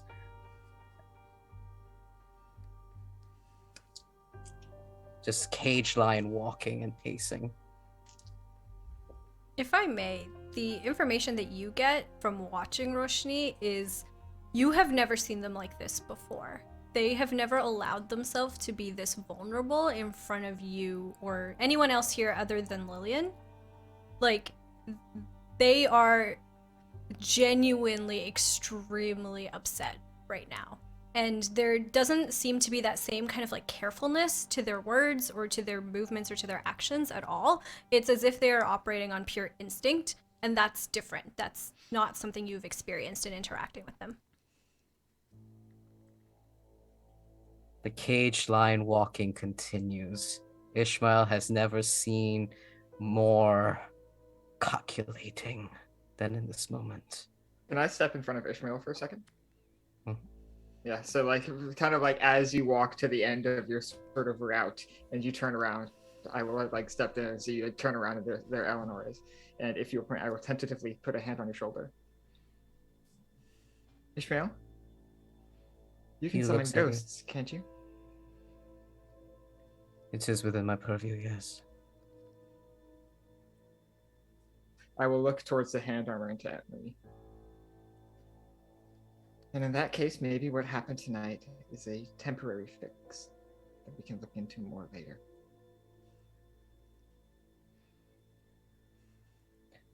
I'm sorry, Val is confused. Sure.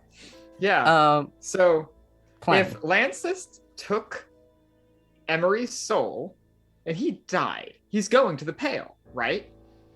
So what's stopping us from calling up his ghost and using the hand armor to take Emery's soul back? And especially if he's a ghost, that will like irrevocably kill him. He won't even be able to go back to the Pale. So this will be killing two birds with one stone. We get to actually remove Lancis from the actuality.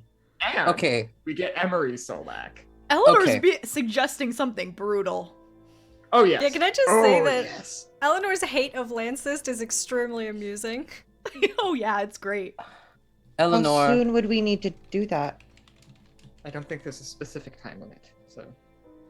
Alecto, actually, we did connect tattoos, didn't we? We did, yeah.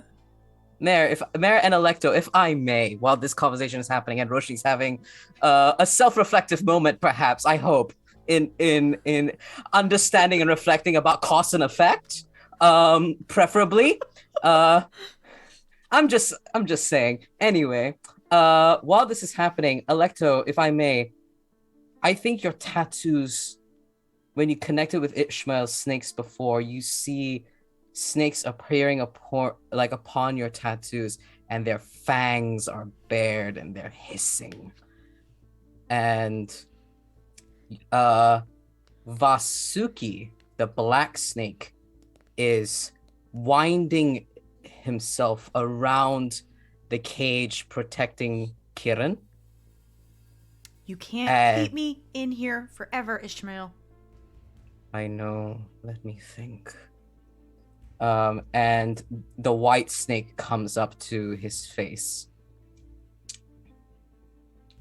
That idea might actually work.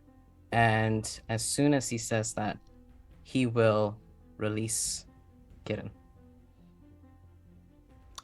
Kiran begins to fall to the ground, but He'll do it gently. He's not gonna just like. No. You drop them. Well, the disguise is him. Yeah. But you drop them, and they begin to fall, but immediately come back to full size. Oh, okay.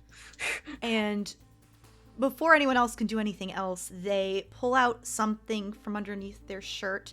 Kind of one hand is up like this, just like, I'm not doing anything. Please don't attack me type deal. And from Ishmael stands in front of them.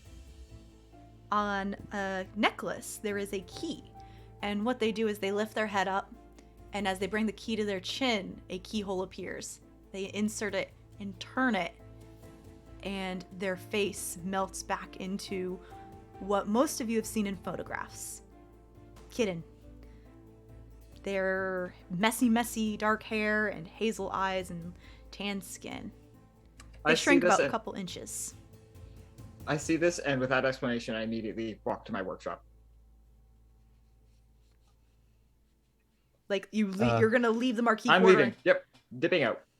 Oh wait, no. Oh, now You're in the we're marquee quarter. Yeah, fuck. Then I've immediately gotten an idea. Okay. But are you leaving?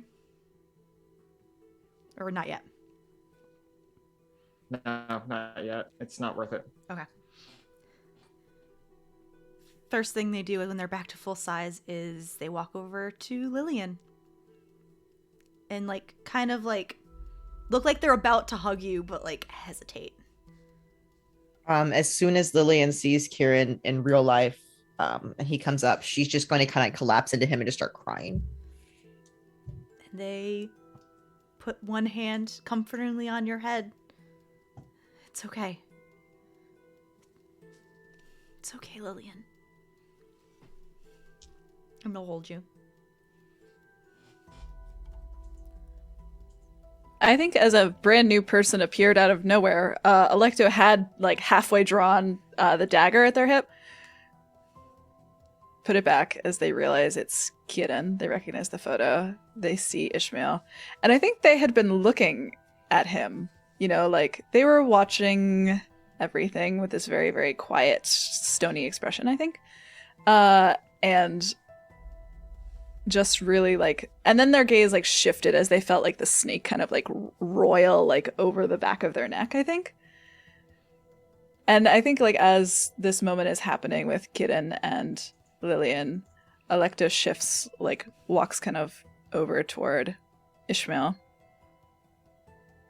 I thought you would be a lot more pleased to find your love. You see him. There's a moment where when he releases Kieran and sees Kieran and Lillian share a tender moment, that his face softens. And he's also slightly pleased that Kieran hasn't immediately run off, leaving him here. But then you see his gaze not look at the two of them and over at Roshni.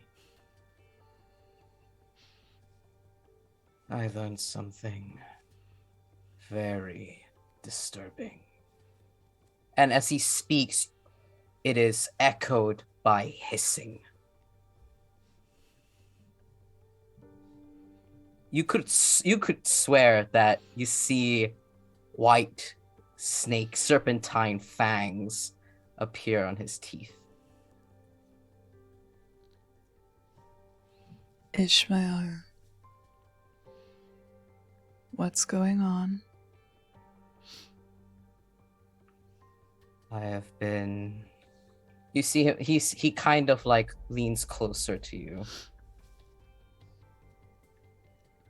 I have been told by the one I hold most dear that our companion, and the word companion has never held so much venom than in this moment, threatened them, using me.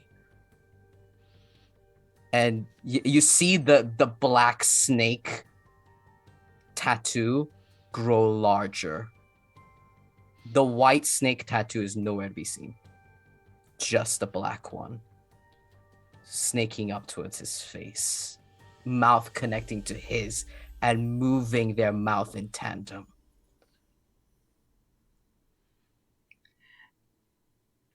Ishmael. I know how you feel. I'm not going to do anything out of your respect only for you, my friend. But I am concerned. Whatever the fuck happened inside of the ink blot, I didn't see it, but hearing about it is concerning. And Alecto finally looks away from Ishmael and follows his gaze toward Roshni. I know.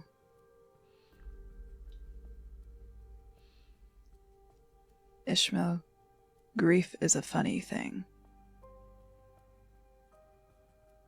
I swore that I would tear down the world and rip it out with my teeth if it would bring Anya back. Some losses are incalculable, and we forget who we are.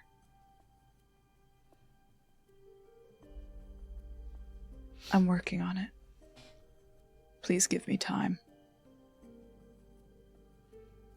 Ishmael's... You see the snake, Vasuki, peel away from his mouth. And the white one emerges once more around his neck, forming like a necklace. I have not forgotten my promise to you.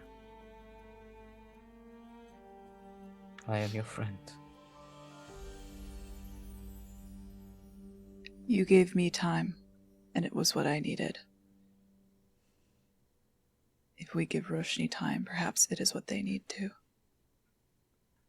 Ishmael looks over at, I assume, a very, very distraught Roshni.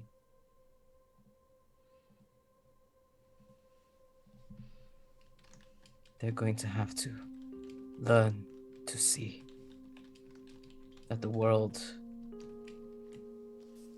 burning is not going to bring them the peace they want. And as he says that, Alecto, because of how close you are to Ishmael, it's like a weak sputter. And he will lean against your arm.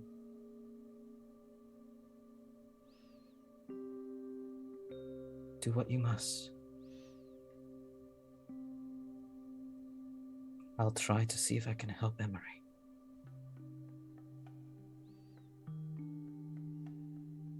Thank you.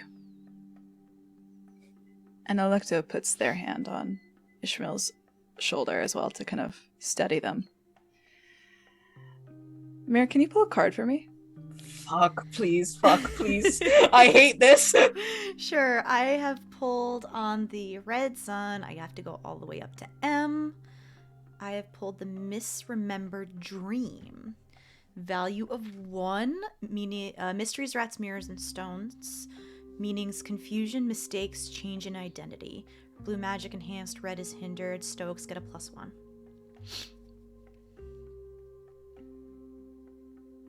I'm a stoic. You are? Yeah. Okay. Alecto holds you. Comfortingly. Oh.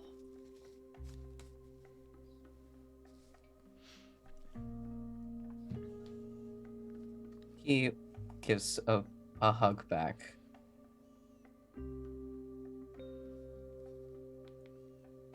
And then after the hug, he'll kind of like look over to Roshni, look over to Alecto, kind of being like, that is your purview. I know where I am going. If I go there, I am not helpful. So he's gonna walk over after giving Kiran and Lillian some time, back over to them. Yeah. During this whole conversation, Michael has basically hovering with Roshni around Emery. I think it might be a good idea if Emery stayed somewhere safe tonight. I agree. I can bring her back to the house. Are you sure that the house is going to be protected from No one whatever causes just- trouble at the house. Nobody with a moral code causes trouble at the house, Eleanor.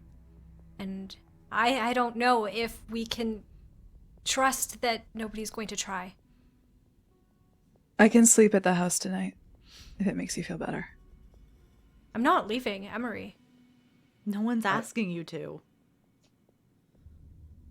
I don't know if we can trust that nobody will try to make an attempt to try something at the house. What I can trust is I trust the house to deal with problems itself, if it needs to. Okay, Eleanor. I trust you on this. You love Emery too, so.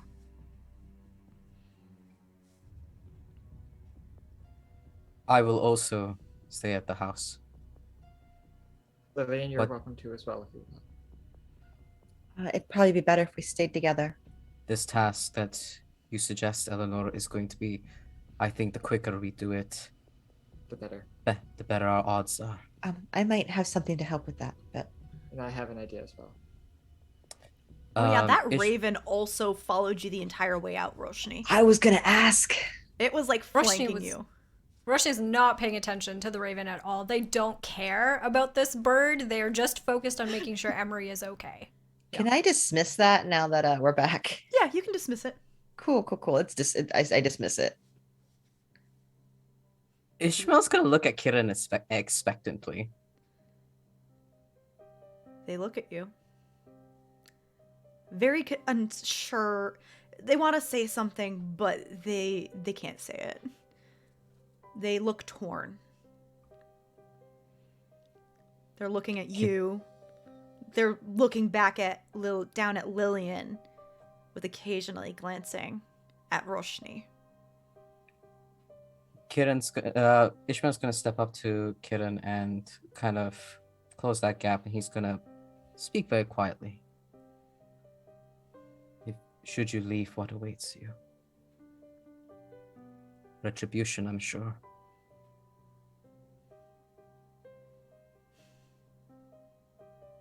Right? But also, if I don't go back, I'm worried about you.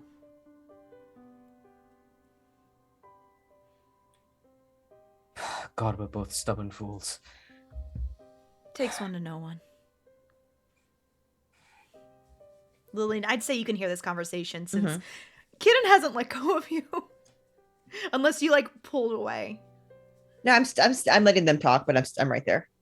Yeah, Ishmael doesn't mind that Lillian I can didn't hear think them. so, but Yeah, Ishmael's just like, this is family matters. We're all family here. We can have this talk together. That's fine. As far as he's concerned, Lillian's kind of like his niece. He's just like,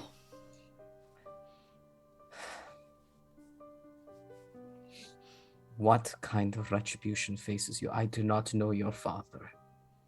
I just know that he is a terrible, terrible, terrible man. Also, on that note, let us agree that once this whole situation is sorted, let's just Asra, that whole connotation sort of situation. Let's keep that at bay. Kadir is not too bad of a name. they don't say You could- anything, but anyone who's around can see them blush. I mean, I know my parents are terrible, but Kadir is not a terrible name. Another day, Ishmael. Another I day. know. I beg your pardon. Are you kidding? Yes. You stole something from my shop. They look at you. I did. The least you can do to make it up to me is to stay. Make a roll.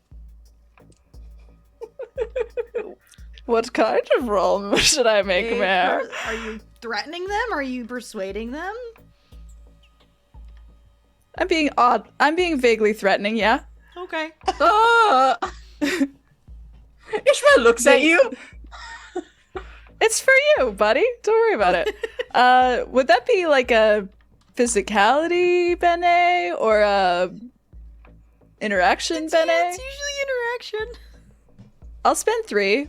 Can I have a hidden knowledge because I know how to be really scary? With your physical presence, yes. Excellent. I know how to be scary. I know how to be scary. Excellent. That'll be a +4 to this then. 9 + 4. They look at you, and they look back at Ishmael. Please don't make me do this by force. will not bolt. But you can tell, Alecto, they're not doing it because of you. That's fine. Ishmael's like looking at Alecto like it's a very mixed look of like, I mean, I don't like it when my partner is potentially being threatened by how big and scary you are, but also, God, I'm so touched that you're doing this for me. He's very torn. At some point, though, you also hear a squeaking and in your hands, Roshni, and Emery's looking at Eleanor. Squeaky. If Roshni will permit, I will retrieve. Yeah, Emery. Roshni will hand over Emery. Staying can- very close nearby, though, the whole Yeah. time. Michael, too. Emery makes his way onto your shoulder, Eleanor. Kieran, do you know Ilford? Does Kidden know Ilford? Hold on. Card pull. So many card pulls tonight. I would assume so, because he was working with my I with think the parents. so, but also he I've was trying to established- unionize. Also, I've established that they don't. That the goetic stuff confuses them. I know, but I was just hoping that maybe. No. I pulled the Raven card. Lost the Raven before he left. Fuck. I know of them. Yes. I never dealt with them one-on-one, except for the occasional... Banter's not the right word, but it's the only word that's coming to mind right now. You wouldn't by any chance know if that was their real name? No. I don't. Is that thing that walked out of the mirror? Ilford? What thing That- out of the mirror?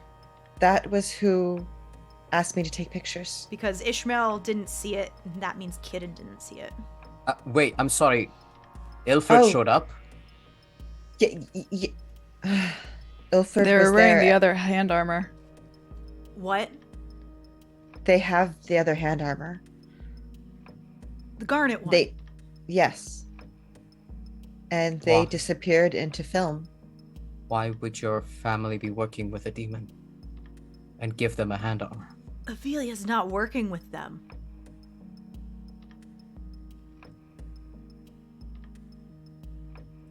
Then did Ilford acquire it independently? Avelia wouldn't have let it go. Ilford's has been asking me to take photographs, and we recently found out that the lens has been taking parts of souls.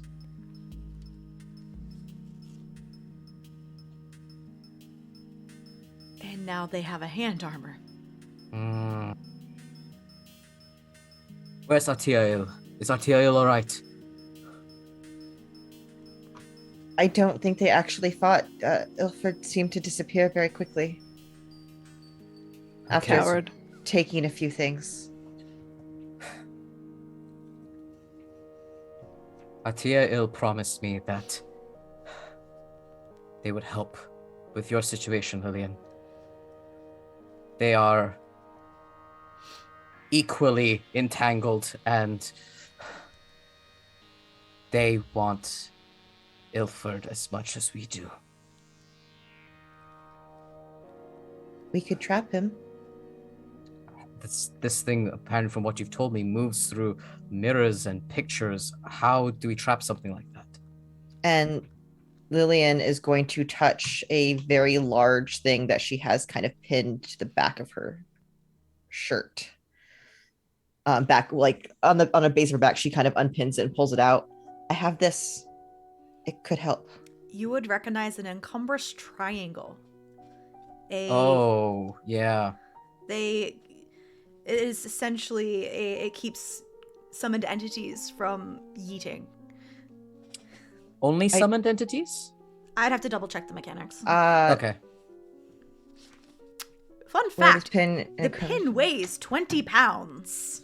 That's why I have it pinned behind her back on like a little backpack.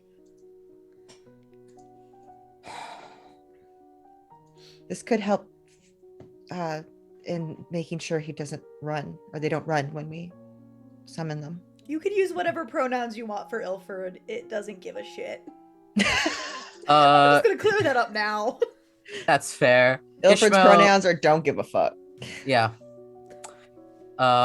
Ishmael is going to nod, and Atiel must also have some sort of idea how to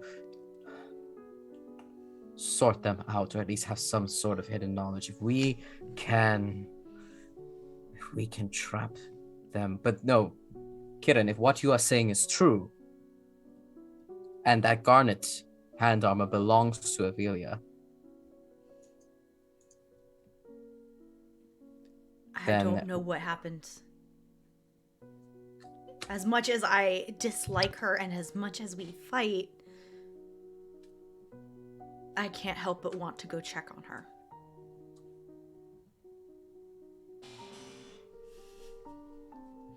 Ishmael's giving that look of like, I'm worried about you having retribution set against you. And it's kind of like, let's talk about this more when we're safer. Mm-hmm, mm-hmm.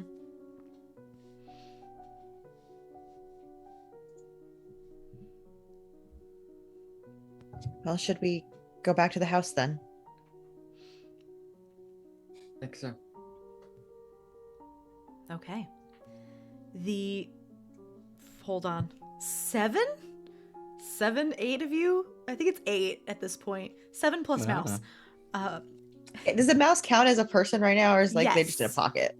Yes. Emery counts as a Mouse Emery counts as a person. Nicer people too. Yes. The 5 of you, all of you begin to head back to Fartown, taking the Saturnine rail back to the Hollows and through the desolate, broken district with that rank scent in the air. And you head back to the house without a key. Some downtime does pass. We'll say like a week. So if everyone wants to add a week of downtime to their a week of income to their pools, that's fine. Emery does eventually turn back into a person. He's a little shaken, and he disappears for like a couple days, but it does eventually come back to the house. But at some point during this downtime as well, after the gallery, Roshni, you got a letter that was basically a map of the district called the Confederacy of Cloisters, the most southern district. It's basically the temple district of Saturnine, and there is a location circled on it that said, "Want to know a secret? Do you go?" I do. Roshni operates in secrets. They always want to know. Once again, the Saturnine rail is your means of transport. And this circled area on the map leads to this tall cathedral-like structure made out of like obsidian or onyx or something along those lines. And there is a small sign denoting this as the Church of Midnight. The Church of Midnight works with demons and people, basically for a lot of mental health services as well. And when you enter, there's a couple people milling about, one of which is hard to tell if they're a jackal or a coyote, a black fur, like some dog-like entity, demon, that sees you enter. You, Roshni? I am. Are you the letter sender? No. I was just told to ask you to wait if they were not done yet, so. And who am I meeting? She should be out in a couple minutes, but she told me to ask you to wait here. Okay. And Roshni will look around as well, just to see like who else is here, just while I'm waiting. Just random citizens of Saturnine. There's a couple confessional booths off to the side, or what look like confessional booths off to the side. But couple demons, but just random people. And after a couple minutes, who does Roshni see? Out of a confessional walks Eleanor. So as you're sitting or standing around, you would at some point probably observe one of the confessional doors coming up. And out from there comes Eleanor, looking as regular Eleanor as ever. And I will quickly scan the room and spot Roshni, and I will walk up to her. Hey, Roshni. Do you have a moment? Hey, Eleanor. I'm actually waiting for somebody here. We can talk afterwards, darling. Oh, shouldn't be long. I know. I wrote the letter. Oh. That's an interesting way to get my attention, given how often we see each other, but okay. I hope you forgive me. I wanted to get you alone, and the last time we had a direct conversation didn't go so well. But I wanted to make sure you'd come.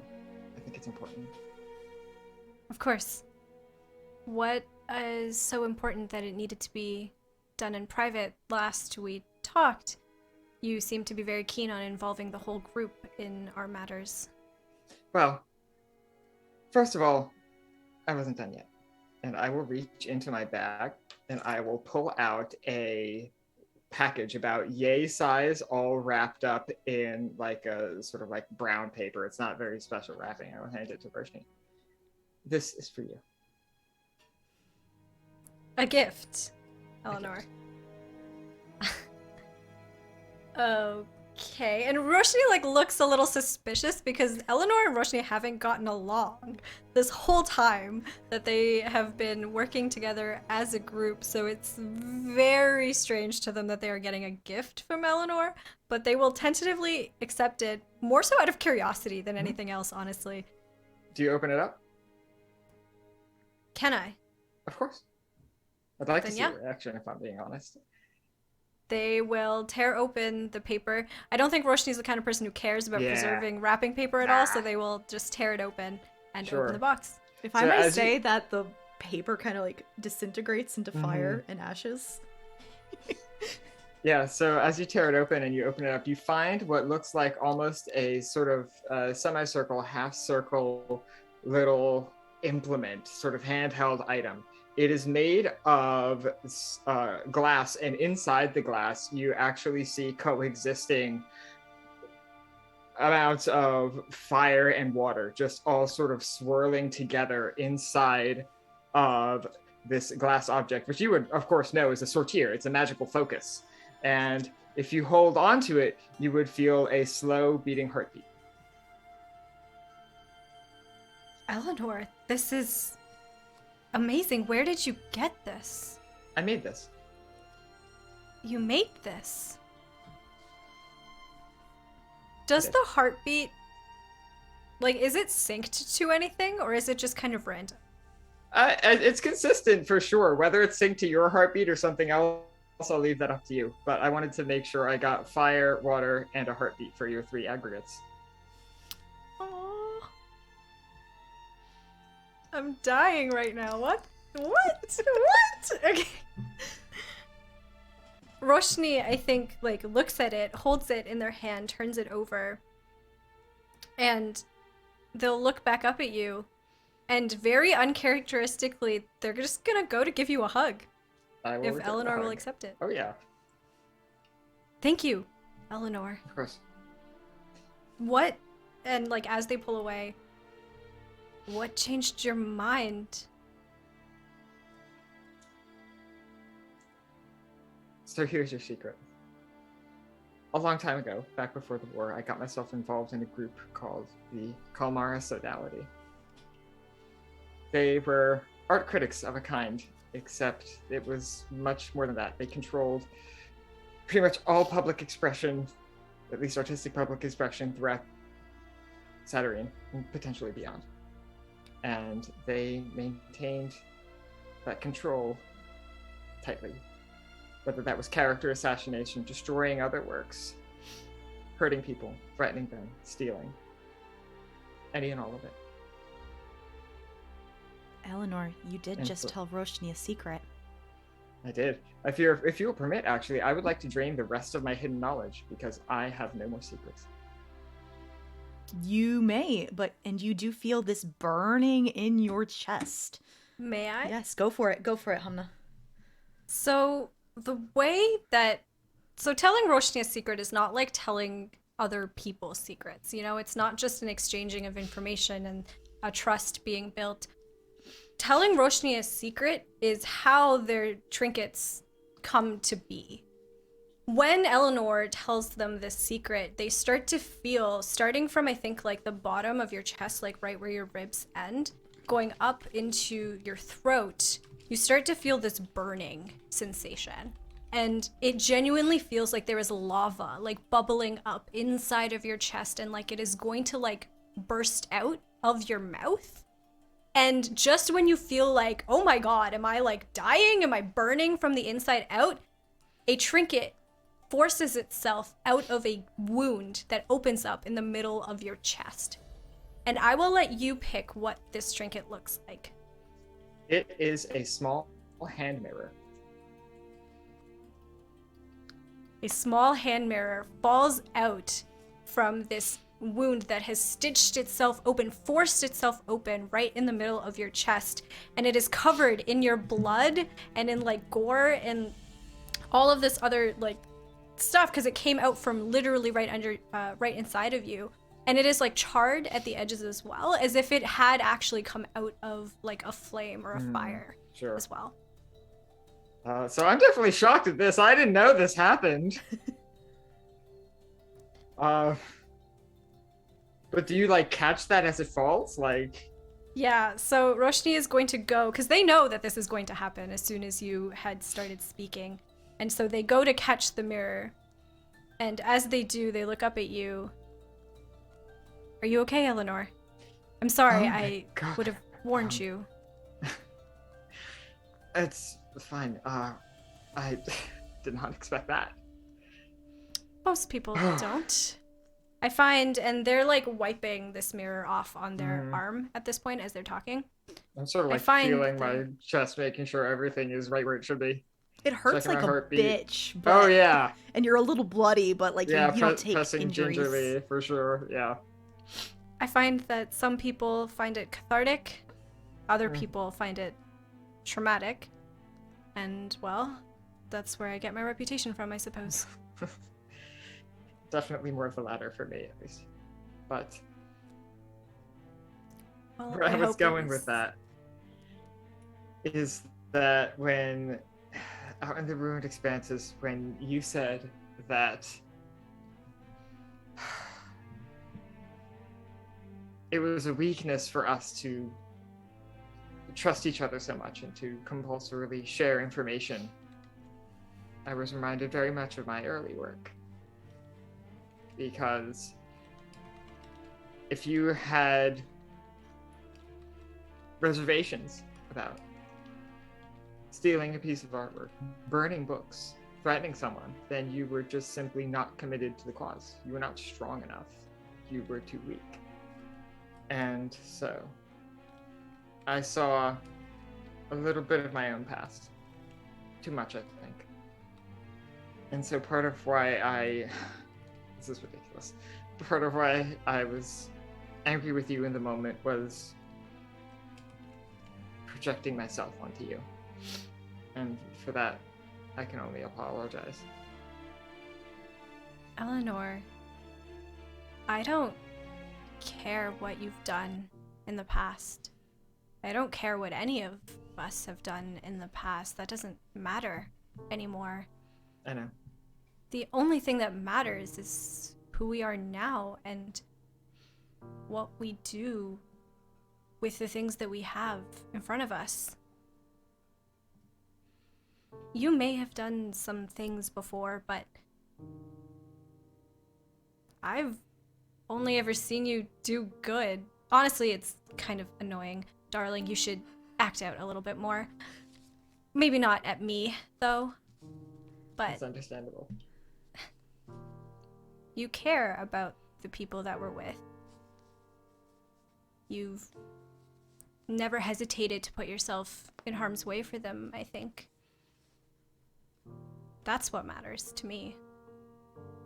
And I hope that you can understand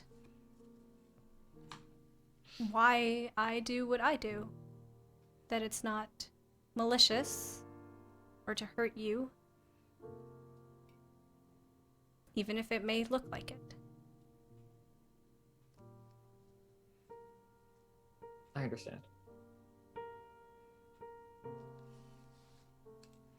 Thank you, Eleanor. I wasn't expecting this on any day, but especially not after Inkblot. You have nothing to apologize for about what happened at Inkblot. What happened was terrible. Do not misunderstand me, but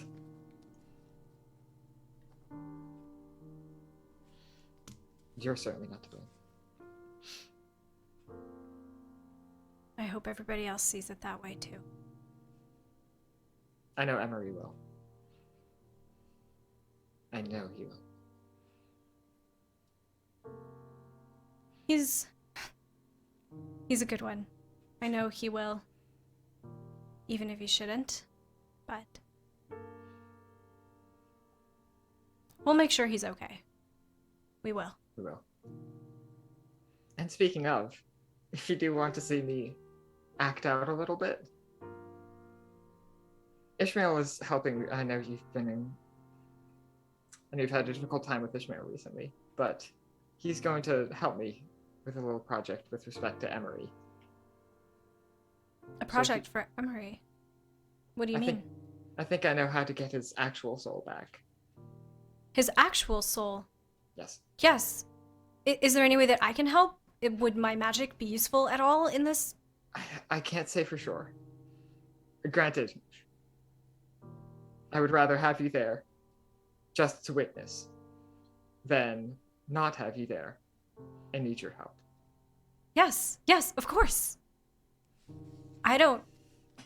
Even if Ishmael fights back on this, I will make sure that I'm there. For Emery's sake, I think. For Emery. Yeah. And Roshni will go to give Eleanor another hug.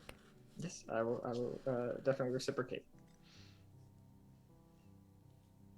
And so, Hamnah, what the sortier does is it permanently adds 3 bene to your sorcery pool.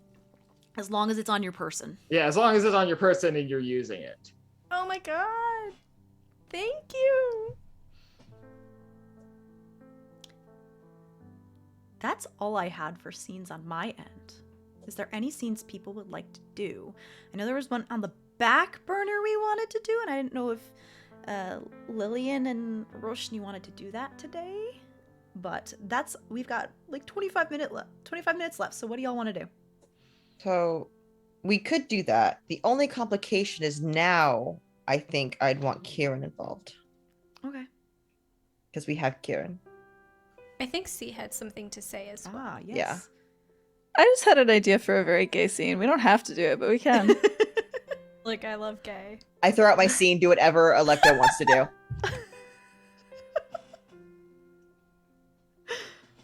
No, we can unlock Lillian's memories. That's a lot more important to the Nope. plot. What's the gay scene, Alecto? Tell us. Well, that night, when everyone is spending time when everyone's sleeping at the house without a key, Alecto would knock on Roshni's door. If you're knocking on their door, I think you would hear like a very muffled like, "Who's there?" Are you hiding in your den, little rabbit? And you can hear like shuffling inside of the room, and they open the door. I wasn't expecting to see you here tonight, Alecto. We all decided that we would sleep here. I meant I wasn't expecting to see you coming to see me. Not after. Well. Can I come in? Roshni will just kind of like step aside to make room for Alecto. Alecto steps in.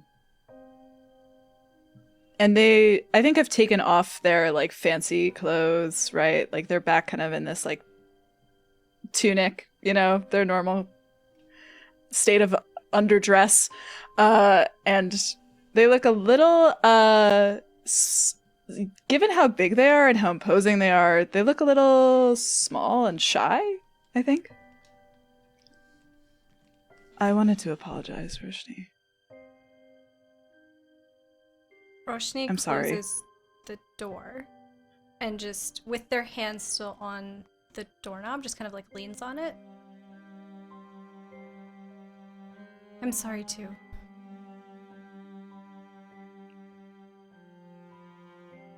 I've hurt a lot of people. I've killed a lot of people. In the actuality, in shadow, it doesn't matter. No matter where I go, I've killed a lot of people.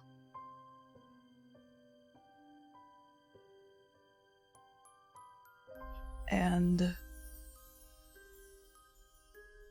as much as I adore the way that you shine and you fight, no matter how annoying it is, or how loud and bothersome and beautiful you are, I worry. Eventually you hurt enough people that you start to hurt yourself. Someday somebody gets hurt that you love, and you can't take it back. I'm glad we think that Emery. But next time, Roshni, it might not be so easy. Emery was an accident.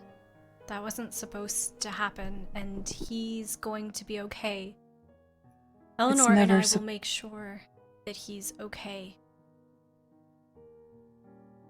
It's never supposed to happen. Alecto, I can't be hurt in any way that matters. You know that.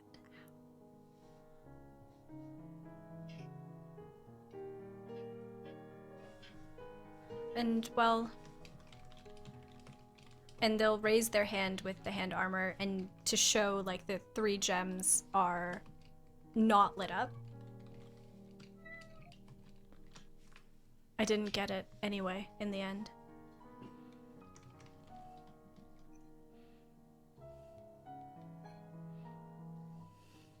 My cat distracted me from my train of thought. Hi, Baba. I'm so sorry. Hi, Baba.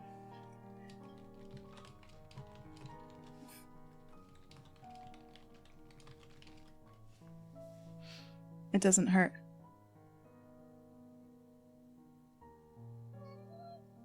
It doesn't hurt to see Emery. Don't lie to me, Roshni. I saw you.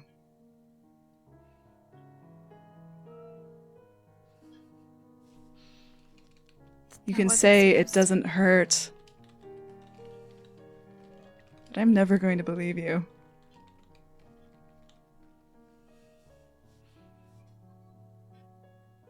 Why would you?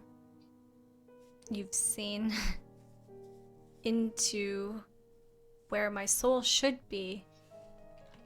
You've seen into my head, into my eyes, into my ears.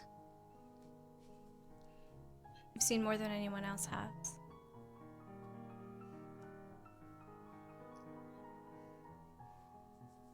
And perhaps it takes another pair of eyes to see that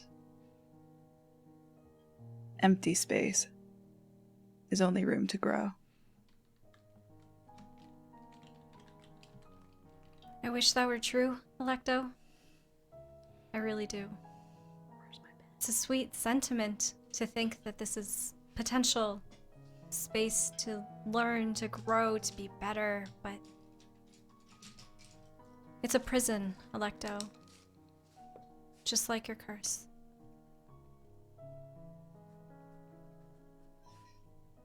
And what will I do when I have the key? What will you do when you have the key?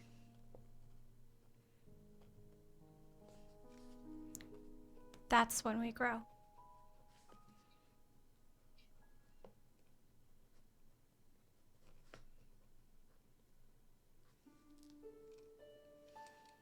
Is that the only time we're allowed? It's the only time that the world will let us. This, and Roshni will walk closer to Alecto, and they will run their fingers along, not touching, but along Alecto's arm, so that your tattoos start to ripple into flames, like following where their fingers are going. This. Do you see this as a challenge, as an opportunity to grow? This that won't let me close just the hair's distance between us. You misunderstand me, Roshni. What I mean is that when you show me a shadow, I see a garden. When you show me empty space, I see all the beautiful things that I love about you. When you show me a person who feels no pain,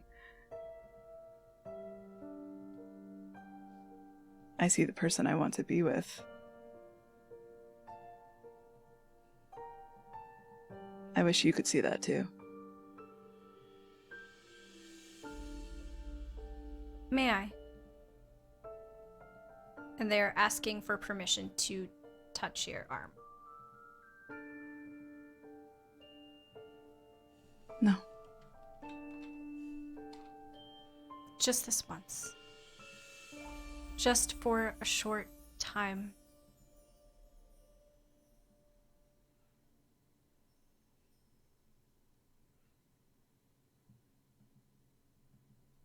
Your mask grows cold, Alecto. Ice cold.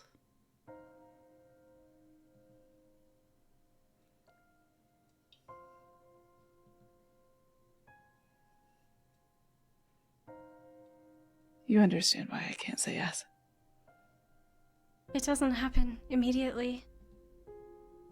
We have a moment. I felt it the last time. Roshni, I will never take anything from you. It's not Not taking, your if life. I'm offering. Not your life. Nothing. Alecto, like I said, I can't be hurt in any way that matters. But I can.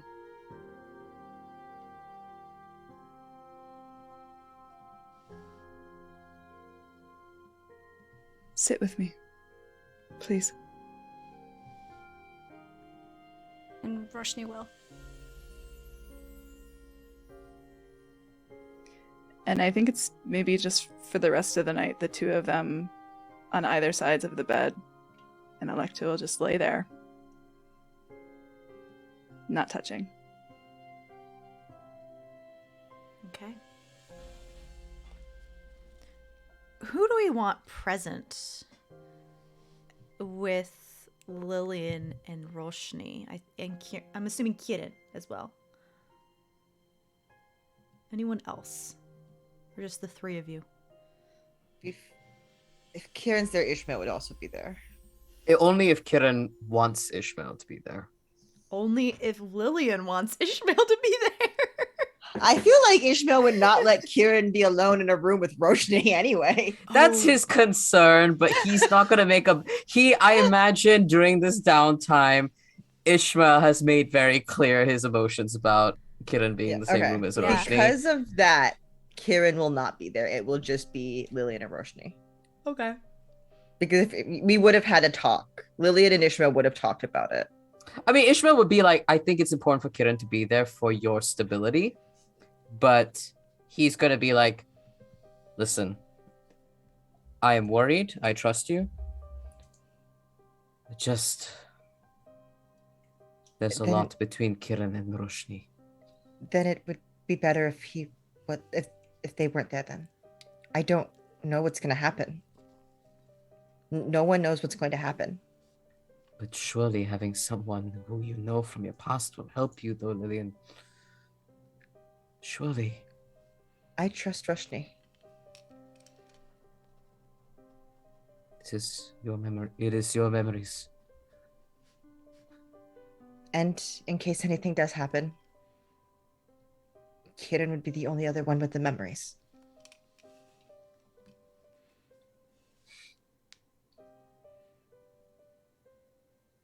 Please be careful, my dear. I promise I will. And Lillian will give Ishmael a very tight hug, and then As you give a tight hug, I think you would hear like the tiniest little like clearing of the nose as if something is threatening to come out of Ishmael. And he goes, just remember what I said before, no matter what is on the other side of that door, I'm here, okay? whatever we learn, we'll get through it together. I promise. And if you would allow him, he would plant a kiss on your forehead. She would allow it. All right. So yeah. Roshni and Lillian. All right, darling. Are you ready? Yes. Where are you having this? So I think the best place would be back at Lillian's house in the office, or in the big study that they've been using, because that's probably, if Lillian ever spied on her parents as a child, they would be in that office. So there's probably going to be a lot of memories tied to there. And I think Roshni would have set up like a whole bunch of like pillows and like blankets and things on the ground just in case Lillian like passes out or falls or something. And just also for cozy vibes to help. Yeah, Set we want the cozy tone. vibes. Everyone would know. I feel like we would tell Alecto, just in case anything were to happen. Alecto would be on standby. They could be just on the other side of the door vibing. Yeah. I love that. Kieran and Ishmael and everyone could be in the house. Like, if they were in the house, that would be fine. So if everyone wants to be there, and Eleanor as well is invited to the home. So I will let you make the decision if you want to be in the house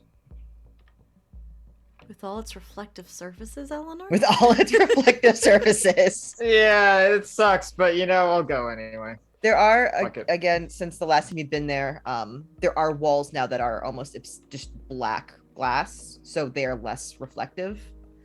And Lillian the house has made its way, so it's less reflective for you. Gotcha. Okay. Should we do this then? I think now is a better time than any, darling. Okay. So I'm not really sure whether this is going to work. I'm not really sure what's going to happen, but I think this is our best shot at getting your memories back. So one last chance to back out. Are you sure you want to do this? If there's any chance that the memories can help us, then I need them back. Okay. There has to be a reason they sent me away. There has to be something in there that I don't know. Right. Okay, if you want to get, and Roshni will gesture to the middle of this pillow fort, essentially, that has been created. You can choose whether you want to stand, sit, lie down, whatever is comfortable for you. Let's sit on the ground, just in case I fall. Okay. All right, stay still. Don't move. Right as you start to bring your hand up, Lillian grabs your hand with the key with both her hands. I know there have been issues and problems and things, but I trust you completely. I love you, Lillian. I will not let anything bad happen to you, okay? Lillian kind of falls into a hug, and I love you too. All right. Okay. Now, let's Okay. find out what's in that brain. I'm ready. Roshni will take their wicked key, like, place it up against Lillian's forehead, like right in the middle, and try and push it in to Lillian's head. And I imagine it just kind of goes in and they will turn it, as if unlocking a door. There is no resistance at all when you push this key into Lillian's head. And at first, for a second, there's no change, Roshni. There is no change, Lillian. You just feel this slight pressure on your forehead where this key is being entered. And then it hits you like a freight train. Memories begin to pour into your brain from when you were a child. All those photographs in the photo albums that was given to you from Aunt Solara, you will begin to experience them from your point of view. You are on the swings being pushed by Kitten. You are having dinner with your mom and your dad, being babysat by Aunt Solara, as well as spying on your parents when they're doing important work information. All these memories begin to slam into you, and your head is full to bursting at the rate from which they are reinstating themselves, essentially. And I think if you'll allow for flavor, when this happens, you do the key, and it nothing happens at first, but then the glass starts to fracture. And what happens is Lillian explodes into just shattered glass that doesn't hurt you, and it doesn't go far, but it kind of just, the glass pieces float in the air, turning, and you can't quite make out the images, but you see the writing from the house, and every so often you could swear you see an image of the memory in the glass that's floating, but it's very hard to make out from an outside view. It's just a lot going on, and part of it's red, part of it's blue, and it's just like rotating in the air around you. For a period of time, you're gonna immediately take one anguish from the amount of pain and this headache, this splitting headache that you have. And for a period of time, you're going to have a scourge in your intellect pool from this massive information. So you're gonna have a permanent -1 until for a little bit to your intellect tasks.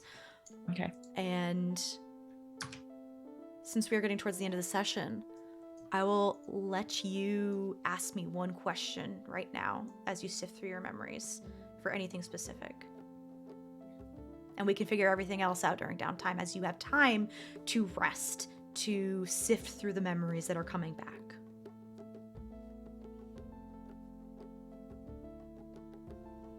I think the memory that's going to play out is the memory of being sent away with Kieran. Is there anything? And that's going to be that's what she's going to see. You see your parents, and they have woken you up in the middle of the night with a small bag, and they tell you everything is going to be okay. Umbra and another dog is there, nuzzling at your legs and your feet, saying, "It's time to go. Your Tamankirin is going to take you somewhere safe." And you are ushered out of bed with Kitten outside the house. And you begin to walk towards the edge of Fartown, where you see no bleed. The entire outside of Fartown is this weird space and time distortion, but all you see is city far off into the distance, where Kitten casts a spell, and then you forget and find yourself with your parents in a 1920s house growing up.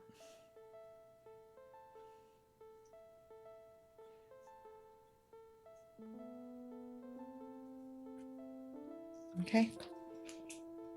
So that answers the question of why I have no memory. You were very young, going into shadow.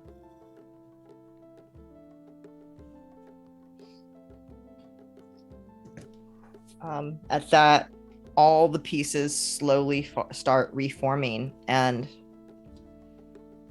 you see Lillian reform, but she looks slightly different. Less young, a little bit older. I don't know, it's a little bit less naive. I don't know a better way to put that. And for probably one of the first times, you see the least amount of cracks you've ever seen. But there is the still reddish, bluish shade around the places you've healed. But the cracks are gone. Except for on the forehead where the key went.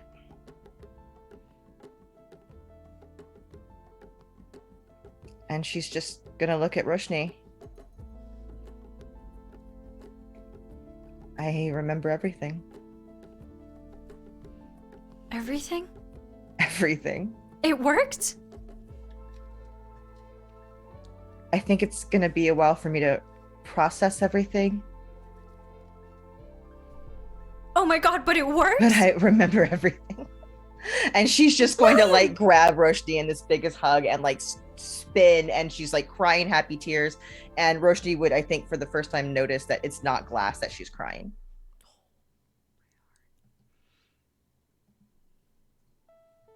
Roshni will reciprocate. It's the first time I felt whole, and thank you. Lillian, I'm so glad that it worked, that you're okay. I think so. I feel fine. I remember going to Shadow. I remember going with Kitten. There's a lot to remember, but I remember I remember everything. Roshni is going to also like grab Lillian's face and like start patting down their arm or her arms and stuff as well. And your cracks, they're gone, or at least most of them. And she'll hold her hand out, and you'll see Lillian actually now be able to control it, and the hands start turning to glass and cracking, and then just reforming back. Because it was always supposed to happen. This is how I've always been. Lillian! This wasn't the curse. You could never be cursed. No, but there's so much we need to do now. And Roshni is going to like yell out into like just from where they are out into the hallway for everybody else to come inside. And like maybe if you're outside the door, Alecto, it kind of like maybe you're like worried for a second, like why is there yelling coming from inside? Yeah, Alecto opens the door real fast. Is something wrong? It worked. I remember. I remember everything. And like Eleanor, I looked at Alex and said Eleanor's name, and Lillian's gonna run up and hug Alecto. It worked. Kitten runs past all of you, Yeah. melting into smoke to pass by anyone who's in the way before they hug you too, Lillian. You did it to protect me. I remember you did it to help. And they are quietly crying. And there's this very sad, crying, just hugging each other. Hugging Kitten. Lillian grabs Roshni and like drags Roshni into the hug and is just like completely just not caring about all the issues. Ishmael runs in, just same thing, just like Ishmael runs in. He's just like out of breath because Kitten's way faster than he is.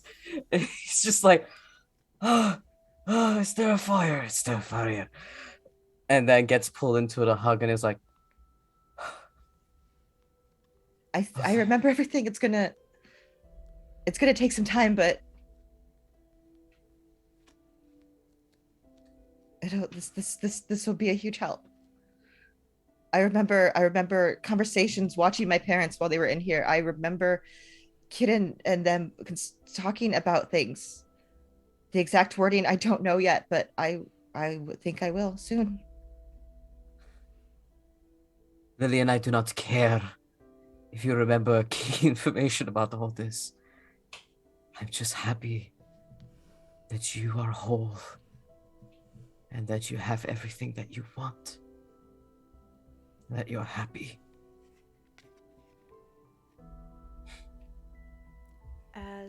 Sorry, go ahead. No, go ahead. I was gonna close out the scene, but that's okay. Perfect. As y'all have this conversation, this elated joy at the fact that Lillian has her memory back. Eleanor, one thing you do notice as you are making your way throughout this house, your reflection gives you a smirk. Of fucking course. It does not bode. It does not feel good in your gut. You have never seen that smirk before. And then we will end here. Hi, everybody. That was session 10. Wow. Of the Soul's Confidant. So, thanks for joining us. We're going to go around. Everyone's going to say whether they think they advance their character arc, whether they get a joy or despair, and where we can find us on the internet. So, who wants to go first? I can go first. I feel like I always go last. Hi, my name is C. I use they, them pronouns. I'm a dancer, digital artist, tabletop streamer. You can find me anywhere on the internet making very trans, very gay art at PieSharpArt. I am opening my commissions this week. I spent literally the entire day making the Google form. If you're on my waitlist, you'll be getting an email tonight or a DM or whatever tonight. If you're not on my waitlist, go follow me and you can get some art from me. For the first time in months, I'm opening my commissions. So if you're interested, check me out at PieSharpArt. Otherwise, you can find me co-producing, dramaturging, and playing Oka over on Transplanar RPG, which, if you don't know already, is an all-transgender person of color led 100% homebrew D&D 5th edition actual play live stream, streaming on Saturdays at 7 p.m. U.S. Central Time. We are in the midst of trouble, is all I can say. We are in the midst of trouble. It's going well. It's all Hamnah's fault, as per usual. And with that, I'll pass it to you. It is my fault. Hello, my name Wait, is I'm sorry. Hamnah. I'm going to interrupt you because I forgot to do all the things I'm supposed to do at the end of the That's session. okay. I also I'm so forgot sorry. You're supposed to do that. Yep. Let's see. Alecto, I think, definitely advanced their arc today. Especially with that little bonus scene. Nobody worry about it. Everything's fine. And I think, weirdly enough, I think they get a joy from this. From Lillian, at least. Okay. I think, ultimately, this is an oddly joyful moment for them, maybe. I was gonna say, you're lacking on joy, my dear. I'm lacking on joy, friends. I think I can say a joy. Okay, now it's your turn, Hamnah. I'm sorry. It's okay. You just wanted to cause problems because I cause problems for you. Yes, hello everybody. My name is Hamnah. I use any and all pronouns and I am a TTRPG performer. You can find me on Twitter at @shahid_, where I talk about all of the different projects that I'm a part of. I am, as C mentioned, causing problems in all of the APs that I am in right now, so if you like to see more of this nonsense, then follow me there, and you'll always know when I am doing things. In terms of today, I definitely progressed my arc. Yay! I am going to argue for a joy for Roshni. I know that the whole Emery thing happened, but also we kind of sort of fixed it, and we're working on fixing it, so I think ultimately that's a good thing. And also, we got Lillian's memories back, and also now I have, anyway, I think just good things generally happened for Roshni overall, despite the despair. That is fair. Yeah, I'm gonna pass it over to Val. Hi everyone, my name is Valiant. You see him, his pronouns. I am a TTRPG performer as well as a Twitch variety streamer. And I played Ishmael tonight. And I think Ishmael has definitely advanced his arc today. I think he took a big significant step. And I'm going to argue for a joy this session. As things did not pan out exactly how he meant it, but the results are satisfactory for now. You have Kirin. I have Kirin, and everything else can wait. and I'm gonna popcorn this over to Alex. That's me. Hi, everybody. My name is Alex. I'm a degenerate engineer who causes problems on purpose.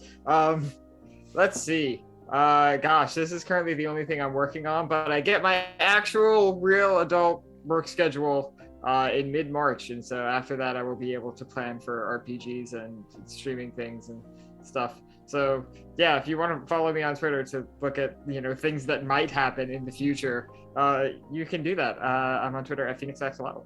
And yeah, let's see. For this game, I think that Eleanor progressed both of her arcs, or at least Eleanor progressed in one of her arcs, and Roshni progressed in one of Eleanor's arcs for her. So, Yes, everything is fine.